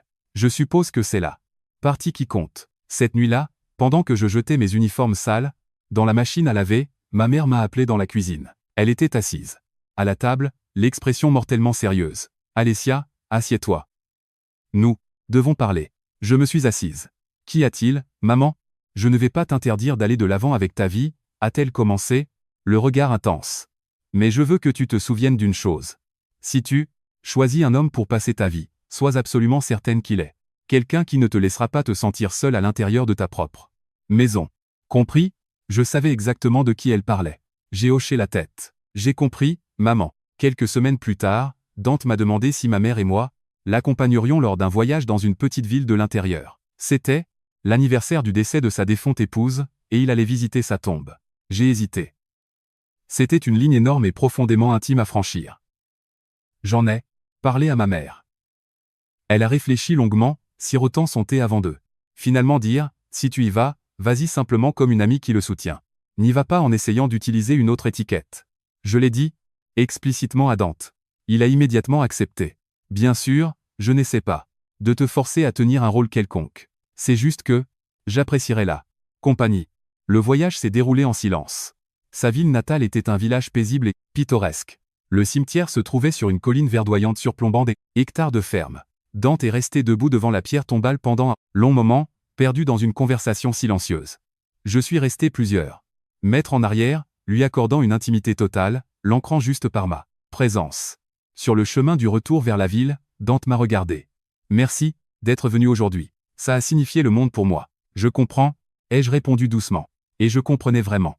Cette perte profonde était le feu qui avait forgé l'homme ancré et fiable assis à côté de moi. Après ce voyage, j'ai réalisé qu'il y avait indéniablement une place permanente pour lui dans mon cœur. Pas l'espace désespéré et brûlant d'une jeune romance, mais un espace réservé à quelqu'un qui pourrait entrer dans ma vie sans ébranler les fondations que j'avais saignées pour reconstruire. Par un mardi soir pluvieux, Dante m'a ramené chez moi depuis l'hôpital. Il a garé la voiture dans mon allée, mais n'a pas déverrouillé les portières. Il s'est tourné vers moi, le visage totalement sérieux. « Alessia, je ne veux plus vivre dans cette zone grise. Je sais que tu avais besoin de temps, mais j'ai aussi besoin de savoir où mène cette route. » Je l'ai regardé. Mon cœur battait à un rythme lent et lourd contre mes côtes. « Continue. Je veux sortir avec toi officiellement avec l'intention explicite de construire quelque chose de permanent. Non pas pour t'utiliser comme un pansement, mais pour que nous construisions une vie entièrement nouvelle. Ensemble. Si tu n'es pas encore prête, je prendrai mes distances. Mais j'ai besoin de clarté. » Je suis resté assis sous la lueur des lumières du tableau de bord pendant un long moment. J'ai pensé aux conseils de ma mère. J'ai pensé à ma carrière épuisante. J'ai pensé à tout ce à quoi j'avais survécu. Puis je l'ai regardé dans les yeux. Je ne peux te faire aucune promesse massive de 50 ans à cette seconde précise. Mais je suis prête à nous donner une chance réelle et honnête. Dante a souri. Ce n'était pas un sourire explosif et triomphant, mais un sourire profondément chaleureux et soulagé. C'est plus que suffisant. Cette nuit-là, j'ai dormi comme un roc. Pas de cauchemar, pas d'anxiété persistante. Je savais que j'avançais enfin. Je ne fuyais pas mon passé et je ne m'accrochais pas désespérément à un sauveur, mais j'avançais sur mes propres 2 pieds, qui étaient enfin plantés sur la terre ferme. Une fois que Dante et moi avons officiellement défini où nous en étions, notre relation n'est pas soudainement devenue bruyante ou performative, mais il y a eu un changement subtil indéniable dans la gravité entre nous. Il n'appelait plus seulement pour parler de la pluie et du beau temps. Nos conversations avaient un vrai poids, un véritable échange de 2 vies qui fusionnent. J'ai arrêté d'éluder les questions sur l'avenir, même si je gardais toujours une saine dose de réalisme. Nous ne publions pas notre relation sur les réseaux sociaux, mais nous savions tous les deux exactement sur quelle trajectoire nous étions. Ma mère a été la première à le reconnaître, silencieusement. Elle n'a jamais fait de grands discours, mais chaque fois que Dante était censé venir, elle cuisinait délibérément une portion supplémentaire de ce qu'elle préparait. Elle me disait nonchalamment, « Regarde dans le frigo. Fais une liste de ce dont nous avons besoin pour le week-end. » Ces petits gestes domestiques étaient le sceau d'approbation ultime d'une femme qui ne faisait pas facilement confiance. Pendant ce temps, ma carrière atteignait son apogée. Le groupe de recherche chirurgicale est entré dans la phase d'essai clinique et la pression sur mes épaules a doublé. Il y a eu des nuits où je n'ai ouvert ma porte d'entrée que bien après minuit, alors que la maison était dans un silence absolu et que ma mère dormait déjà profondément. J'entrais dans sa chambre juste pour la voir, écoutant sa respiration régulière dans l'obscurité. Et cela en soi remplissait mon réservoir pour le lendemain. Dante, entièrement conscient de mon emploi du temps punitif, n'exigeait jamais de soirée en amoureux que je ne pouvais pas me permettre. Il envoyait simplement un message rapide. « Prends soin de toi. Aujourd'hui. » Parfois, lire ces mots entre des chirurgies consécutives était la seule chose qui me gardait saine d'esprit. Un dimanche matin, pendant que je lassais mes baskets pour aller courir, ma mère m'a appelé depuis sa chambre. Elle était assise au bord du matelas tenant une boîte à bijoux en bois usé. « Alessia, viens ici une minute. » Je me suis assise. À côté d'elle. Elle a ouvert le fermoir et a sorti une simple alliance en or, usée. C'était l'alliance de ton père et moi. Je l'ai regardée, surprise. « Pourquoi me donnes-tu ça maintenant ?»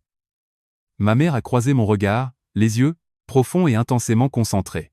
« Je ne te la donne pas pour que tu la portes. Je te la donne pour que tu te souviennes de ce qu'elle représente.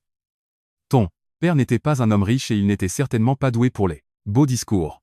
Mais quand tu es né prématurément, il a passé cette nuit, éveillé sur une chaise en plastique à l'hôpital.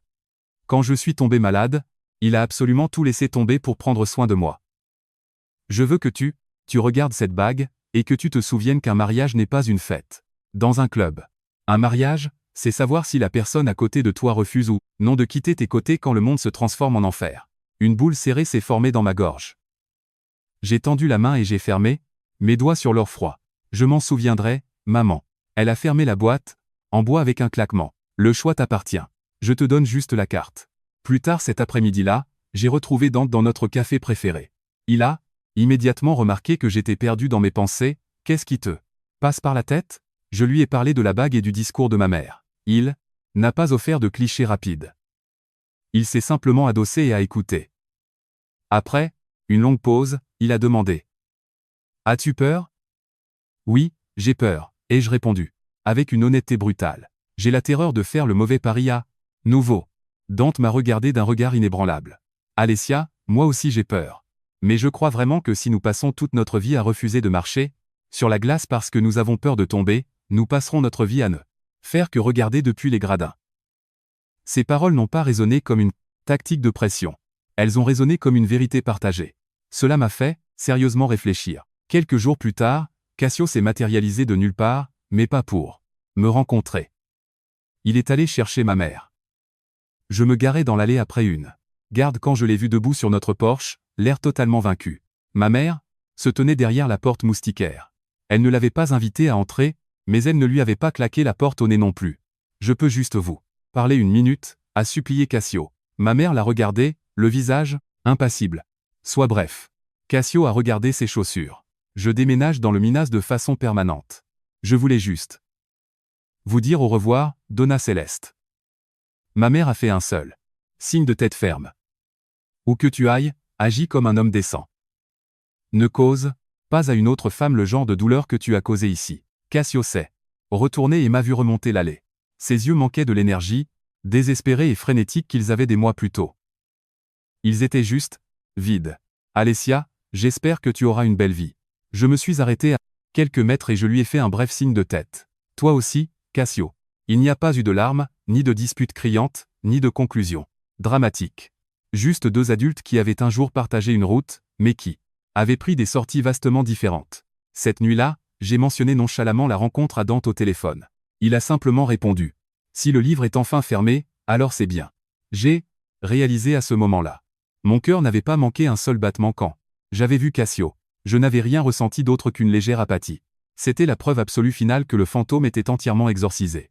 Un mois plus tard, mon équipe de recherche a publié des résultats préliminaires, qui ont envoyé des ondes de choc à travers notre spécialité chirurgicale. J'ai été sélectionné par les chefs de département pour présenter les découvertes. Lors d'une gigantesque conférence médicale nationale.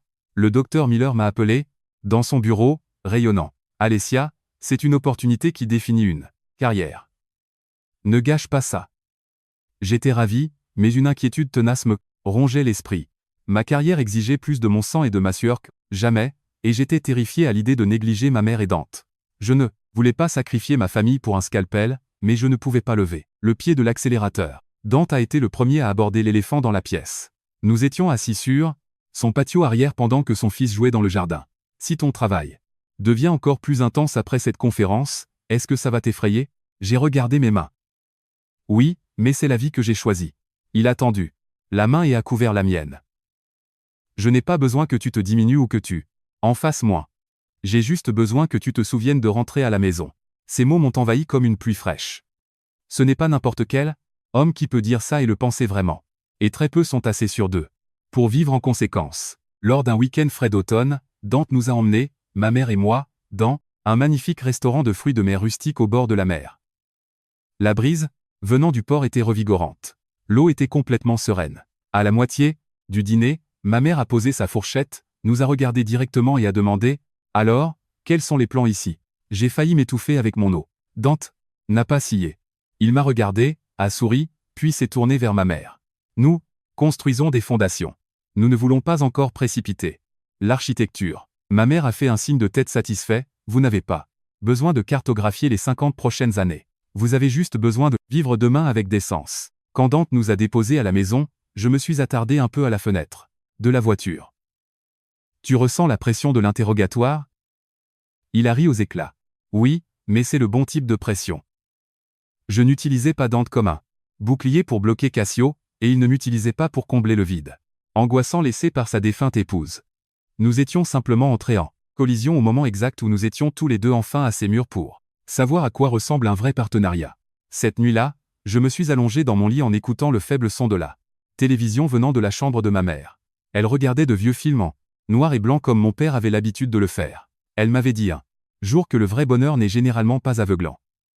Parfois, c'est juste le luxe silencieux de fermer les yeux et de savoir que vous êtes complètement en sécurité. J'ai enfin compris exactement ce qu'elle voulait dire. J'enroulais lentement mes mains autour de ce type exact de bonheur. Sans la précipitation maniaque, sans les illusions de contes de fées, mais d'une manière qui semblait aussi réelle et solide que la terre sous mes pieds. Les mois qui ont suivi la conférence ont disparu plus vite que je ne pouvais suivre. L'essai clinique est entré dans sa phase la plus critique, et je vivais littéralement à l'hôpital. Il y a eu des nuits où je sortais en titubant de l'aile chirurgicale, enlevais mon uniforme et réalisais qu'il faisait déjà nuit. Noir dehors. En marchant dans les couloirs stériles et éclairés au néon de l'hôpital, je m'arrêtais parfois, j'appuyais ma tête contre le mur froid et je prenais une grande inspiration. Ma vie n'était pas glamour, et elle était certainement épuisante, mais elle avait un but profond et indéniable. Ma mère s'est adaptée à mon emploi du temps punitif avec son stoïcisme habituel. Elle ne s'est jamais plainte que je n'étais pas là pour regarder la télévision.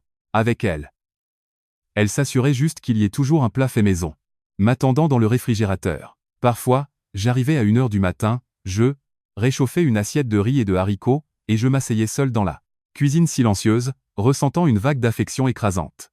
L'amour, ai-je appris, n'est pas toujours fait de grands gestes romantiques. Parfois, c'est juste une assiette de nourriture chaude laissée sur le comptoir. Dante a géré mon absence avec la même grâce silencieuse.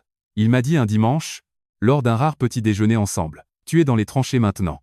Je ne vais pas alourdir ta charge mentale. Reste juste concentré. » J'ai hoché la tête, trop fatigué pour former une phrase cohérente, mais profondément reconnaissante. Ce niveau de compréhension m'a confirmé une fois de plus que j'avais choisi le bon homme à laisser entrer dans ma vie. Un mardi après-midi pluvieux, juste après avoir terminé une consultation exténuante, le docteur Miller a attiré mon attention. « Alessia, viens dans mon bureau. » Je me suis assise en face de son bureau. Il m'a regardé avec un mélange de fierté et de sérieux. « Le conseil d'administration de l'hôpital a examiné les données de ton essai clinique. Ils veulent t'envoyer à l'hôpital syrio-libanais pour une spécialisation hautement ciblée de 3 mois. C'est un chemin de carrière unique pour devenir chef de département. » Je me suis figé. 3 mois loin de ma mère, qui vieillissait, 3 mois loin de Dante, juste au moment où nous trouvions enfin notre rythme. Mais c'était aussi exactement l'opportunité pour laquelle je me battais depuis la faculté de médecine. J'ai retrouvé ma voie. J'ai le temps d'y réfléchir? Le docteur Miller a hoché la tête. Tu as 48 heures. Parle-en à ta famille. Ce soir-là, je me suis assise à la table de la cuisine et j'ai annoncé la nouvelle à ma mère. Un lourd silence est descendu sur la pièce. Je pouvais voir la lueur d'anxiété dans ses yeux. Non pas pour ma carrière, mais la peur inévitable d'une mère, vieillissante face à une maison vide. Mais ensuite, elle s'est redressée et a dit « Accepte-le, Alessia.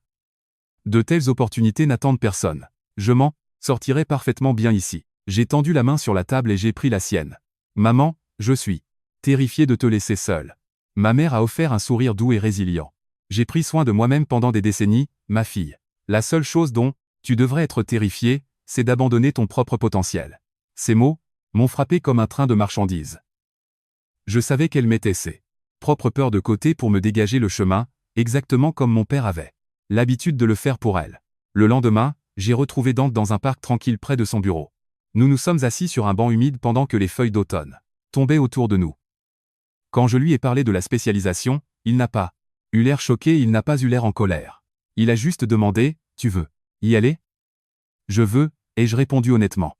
« Mais je suis inquiète. » Il a hoché la tête, regardant les arbres. « C'est logique que tu sois inquiète. Mais, si tu refuses ça parce que tu as peur de ce qui pourrait nous arriver, tu m'en voudras pour le reste de ta vie. » J'ai regardé son profil. « Tu n'as pas peur de la distance ? » ?»« Bien sûr que j'ai peur, » a-t-il dit sans détour. « J'ai la terreur que tu ailles là, bas, que tu deviennes un chirurgien vedette et que tu réalises que tu n'as pas besoin de moi. » Son honnêteté brutale m'a fait rire. Un son qui a brisé la tension. « Rien que le fait que tu admettes ça me suffit. » Dante s'est tourné pour me regarder, ses yeux sombres entièrement sérieux. « Alessia, je ne vais pas t'enchaîner avec de lourdes promesses. Je vais juste te dire ceci, si tu y vas, que tu fais ton travail, que tu reviens et que tu veux toujours construire une vie avec moi, je serai là à t'attendre. Sans condition, sans culpabilité. » J'ai réalisé alors que c'était sa façon de garder sa propre dignité tout en m'offrant une liberté absolue. J'ai accepté la spécialisation. Les semaines précédant mon départ ont été un flou absolu de valises, de consignes pour les résidents en chirurgie, de transfert de cas et d'organisation du calendrier de médicaments de ma mère dans un classeur à code couleur. Dante m'a aidé à réserver les vols sans en faire toute une histoire. Ma mère a plié silencieusement mes pulls dans la valise, même si je n'arrêtais pas de dire que je pouvais le faire moi-même.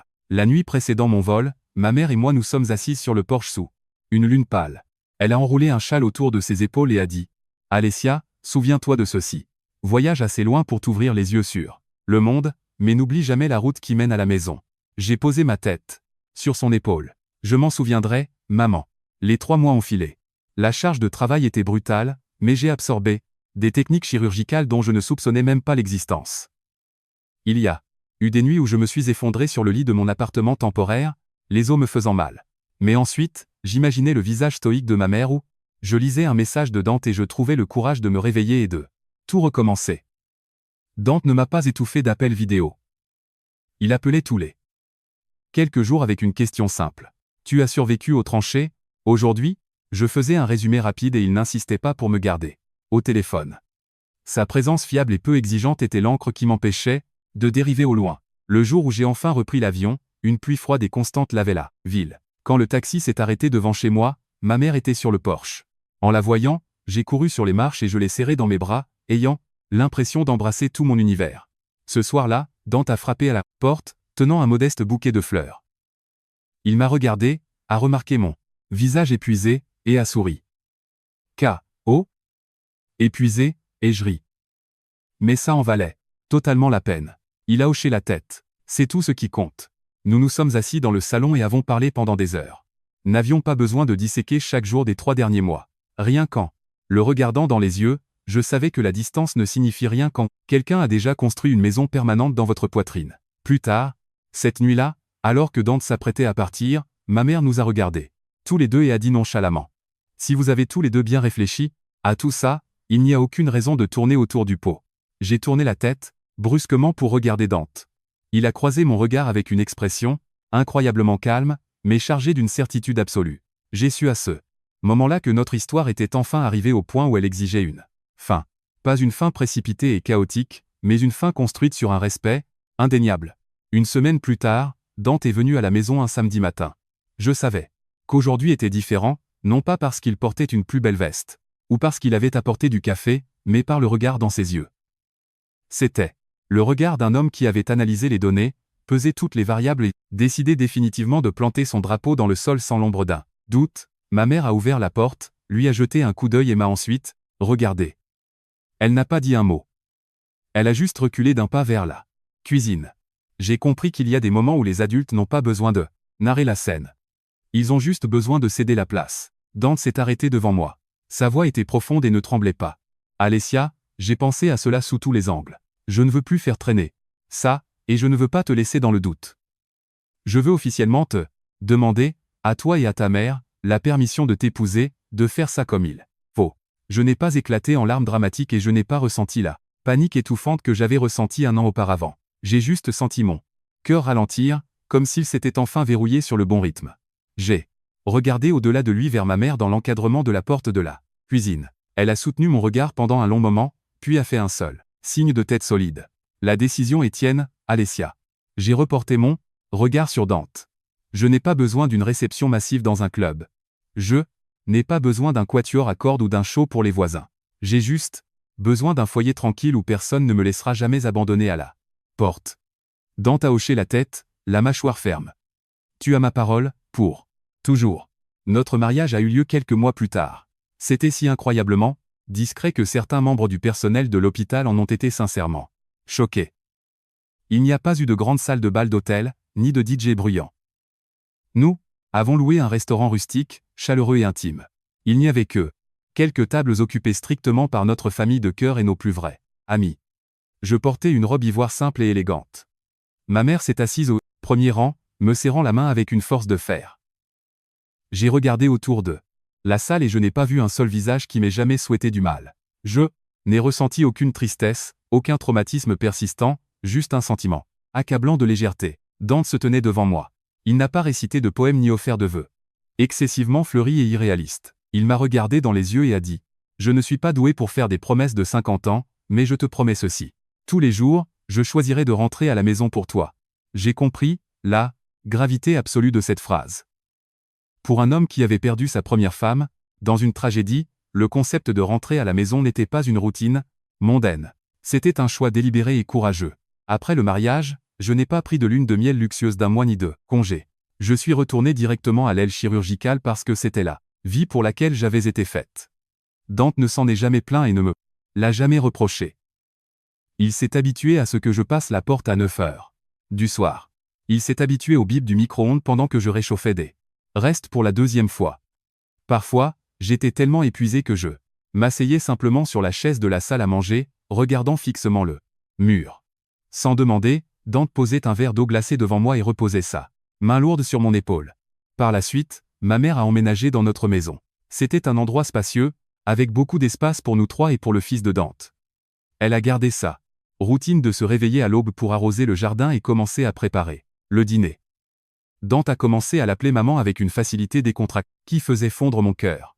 J'ai entendu un jour ma mère parler au téléphone, avec une de ses vieilles amies du quartier. Il ne parle pas à tort et à travers, disait-elle de Dante. Mais il fait attention et c'est tout ce qu'une mère peut demander. Je savais que c'était l'équivalent d'une médaille d'honneur. Venant de Céleste, ma carrière a continué sa trajectoire ascendante. L'essai clinique a été un énorme succès et j'ai reçu plus de responsabilités administratives à l'hôpital. Occasionnellement, la vieille panique surgissait. La peur que mon ambition dévore mon mariage. Mais chaque fois que j'exprimais ces angoisses, Dante se contentait de secouer la tête et disait « Tu t'occupes de la salle d'opération, Alessia. Je m'occupe de l'arrière-garde. » Ces mots ne visaient pas à me rendre complaisante. Ils visaient à me donner la permission de voler. Je n'avais plus à me déchirer en deux. À choisir entre le scalpel et la cuisinière, car l'homme à mes côtés n'exigeait pas que je sacrifie des morceaux de moi-même pour nourrir son ego. Un dimanche pluvieux, alors que j'organisais quelques cartons dans le placard, j'ai trouvé la petite boîte en bois avec les alliances de mes parents. J'ai tenu l'anneau en or de mon père dans la paume de ma main pendant un long moment. J'ai enfin pleinement compris ce que ma mère voulait dire. Un mariage n'est pas la seconde où l'on glisse une bague au doigt. Ce sont les milliers de mardis soirs, calmes et épuisants où deux personnes s'assoient ensemble dans une pièce et réalisent qu'elles ne se sentent plus vides. De temps en temps, des rumeurs sur la famille de Cassio m'arrivaient. Il était resté dans le Mina, coupant pratiquement tout contact avec ses proches. La santé de Magnolia avait continué à décliner, ses jours passés dans une maison, amère et solitaire. Je n'évitais pas activement d'entendre parler d'eux, mais je ne cherchais certainement pas l'information. J'espérais sincèrement qu'il avait retenu la leçon. L'espace dans ma poitrine qui abritait autrefois de la rancune était complètement fermé. Une nuit d'hiver, pendant une garde brutale, un carambolage massif impliquant plusieurs voitures a inondé les urgences. J'ai couru au bloc opératoire à la pure adrénaline. 4 heures exténuantes plus tard, nous avons réussi à stabiliser le dernier patient. Quand j'ai franchi les doubles portes en direction de la salle d'attente, retirant ma Charlotte, j'ai vu Dante appuyé contre le mur, tenant mon lourd manteau d'hiver sur son bras. Il a levé les yeux. Il n'a pas demandé si l'opération avait été un succès. Et il n'a pas demandé si j'allais faire la couverture du bulletin de l'hôpital. Il a juste regardé mes yeux fatigués et a demandé « Tu vas bien ?» J'ai hoché la tête. Il a posé le lourd manteau sur mes épaules et a dit doucement « Rentrons à la maison ». À ce moment précis, un flashback m'a frappé. Je me suis souvenu de cette horrible matinée à l'extérieur du club. Des années plus tôt, j'étais aussi sorti d'une chirurgie qui avait sauvé une vie, la sueur séchant encore sur mon front, seulement pour être accueilli par un peloton d'exécution de regards. Dégoûté et une porte verrouillée. Maintenant, je sortais d'une chirurgie, mais il y avait quelqu'un qui m'attendait. Non pas parce que j'étais une héroïne, non pas pour mon salaire, mais simplement parce que j'étais sa femme. J'ai réalisé alors que le karma n'est pas nécessairement une force vengeresse dramatique. Le karma, c'est juste l'univers guidant lentement chacun vers l'endroit exact où il appartient. Un an plus tard, à la date exacte où j'aurais dû me marier avec Cassio, Dante nous a emmenés, ma mère et moi, dans une bonne churrascaria. Personne n'a mentionné le passé. Ma mère riait plus souvent. Sa santé était incroyablement stable. Alors que nous trinquions avec nos verres de vin, Dante a haussé un sourcil avec un sourire espiègle. Ce jour exact il y a quelques années. Tu passais probablement un très mauvais moment. J'ai souri, prenant une gorgée de vin. C'est grâce à ce très mauvais moment que je peux être assise à cette table ce soir. Plus tard cette nuit-là, je suis resté seul sur la terrasse arrière de notre maison, enveloppé dans une couverture, regardant les lumières lointaines de la ville à l'horizon. J'ai pensé à la route chaotique et douloureuse que j'avais parcourue et aux blessures profondes qui m'avaient un jour fait remettre en question ma propre valeur. Si ce matin fatidique, j'avais choisi d'ignorer mon beeper et de passer devant les urgences sans m'arrêter, si j'avais baissé la tête, imploré pardon du Magnolia et posé Cassio par pulite et de finir seul. J'aurais probablement vécu une vie très tranquille et socialement acceptable, mais elle aurait été complètement vide de l'intérieur. Debout là dans l'air froid, je n'étais pas infiniment plus riche et je n'étais pas un nom célèbre. Mais j'étais farouchement et sans vergogne fidèle à moi-même. J'étais chirurgienne traumatologue. J'étais la fille de Céleste.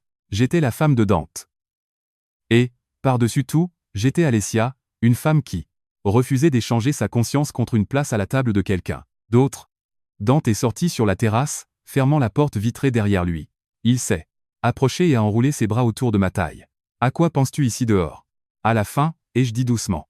Il a regardé vers le bas, confus. « La fin ? De quoi ?» J'ai souri, m'adossant contre sa poitrine. « La fin d'une histoire. Très ancienne et très épuisante. » Et il a demandé, déposant un baiser sur le sommet de ma tête. « Et le début de la nôtre ?» Il a pris ma main, entrelaçant ses doigts aux miens, et n'a plus dit un mot. Il y a certaines fins dans la vie qui n'exigent pas d'ovation debout ou de monologue dramatique. Parfois, la fin parfaite, c'est juste une maison tranquille avec la lumière du porche allumée, quelqu'un qui vous attend à la porte, et la paix absolue et inébranlable de savoir que vous n'aurez plus jamais à fuir. Pour moi, c'était plus que suffisant.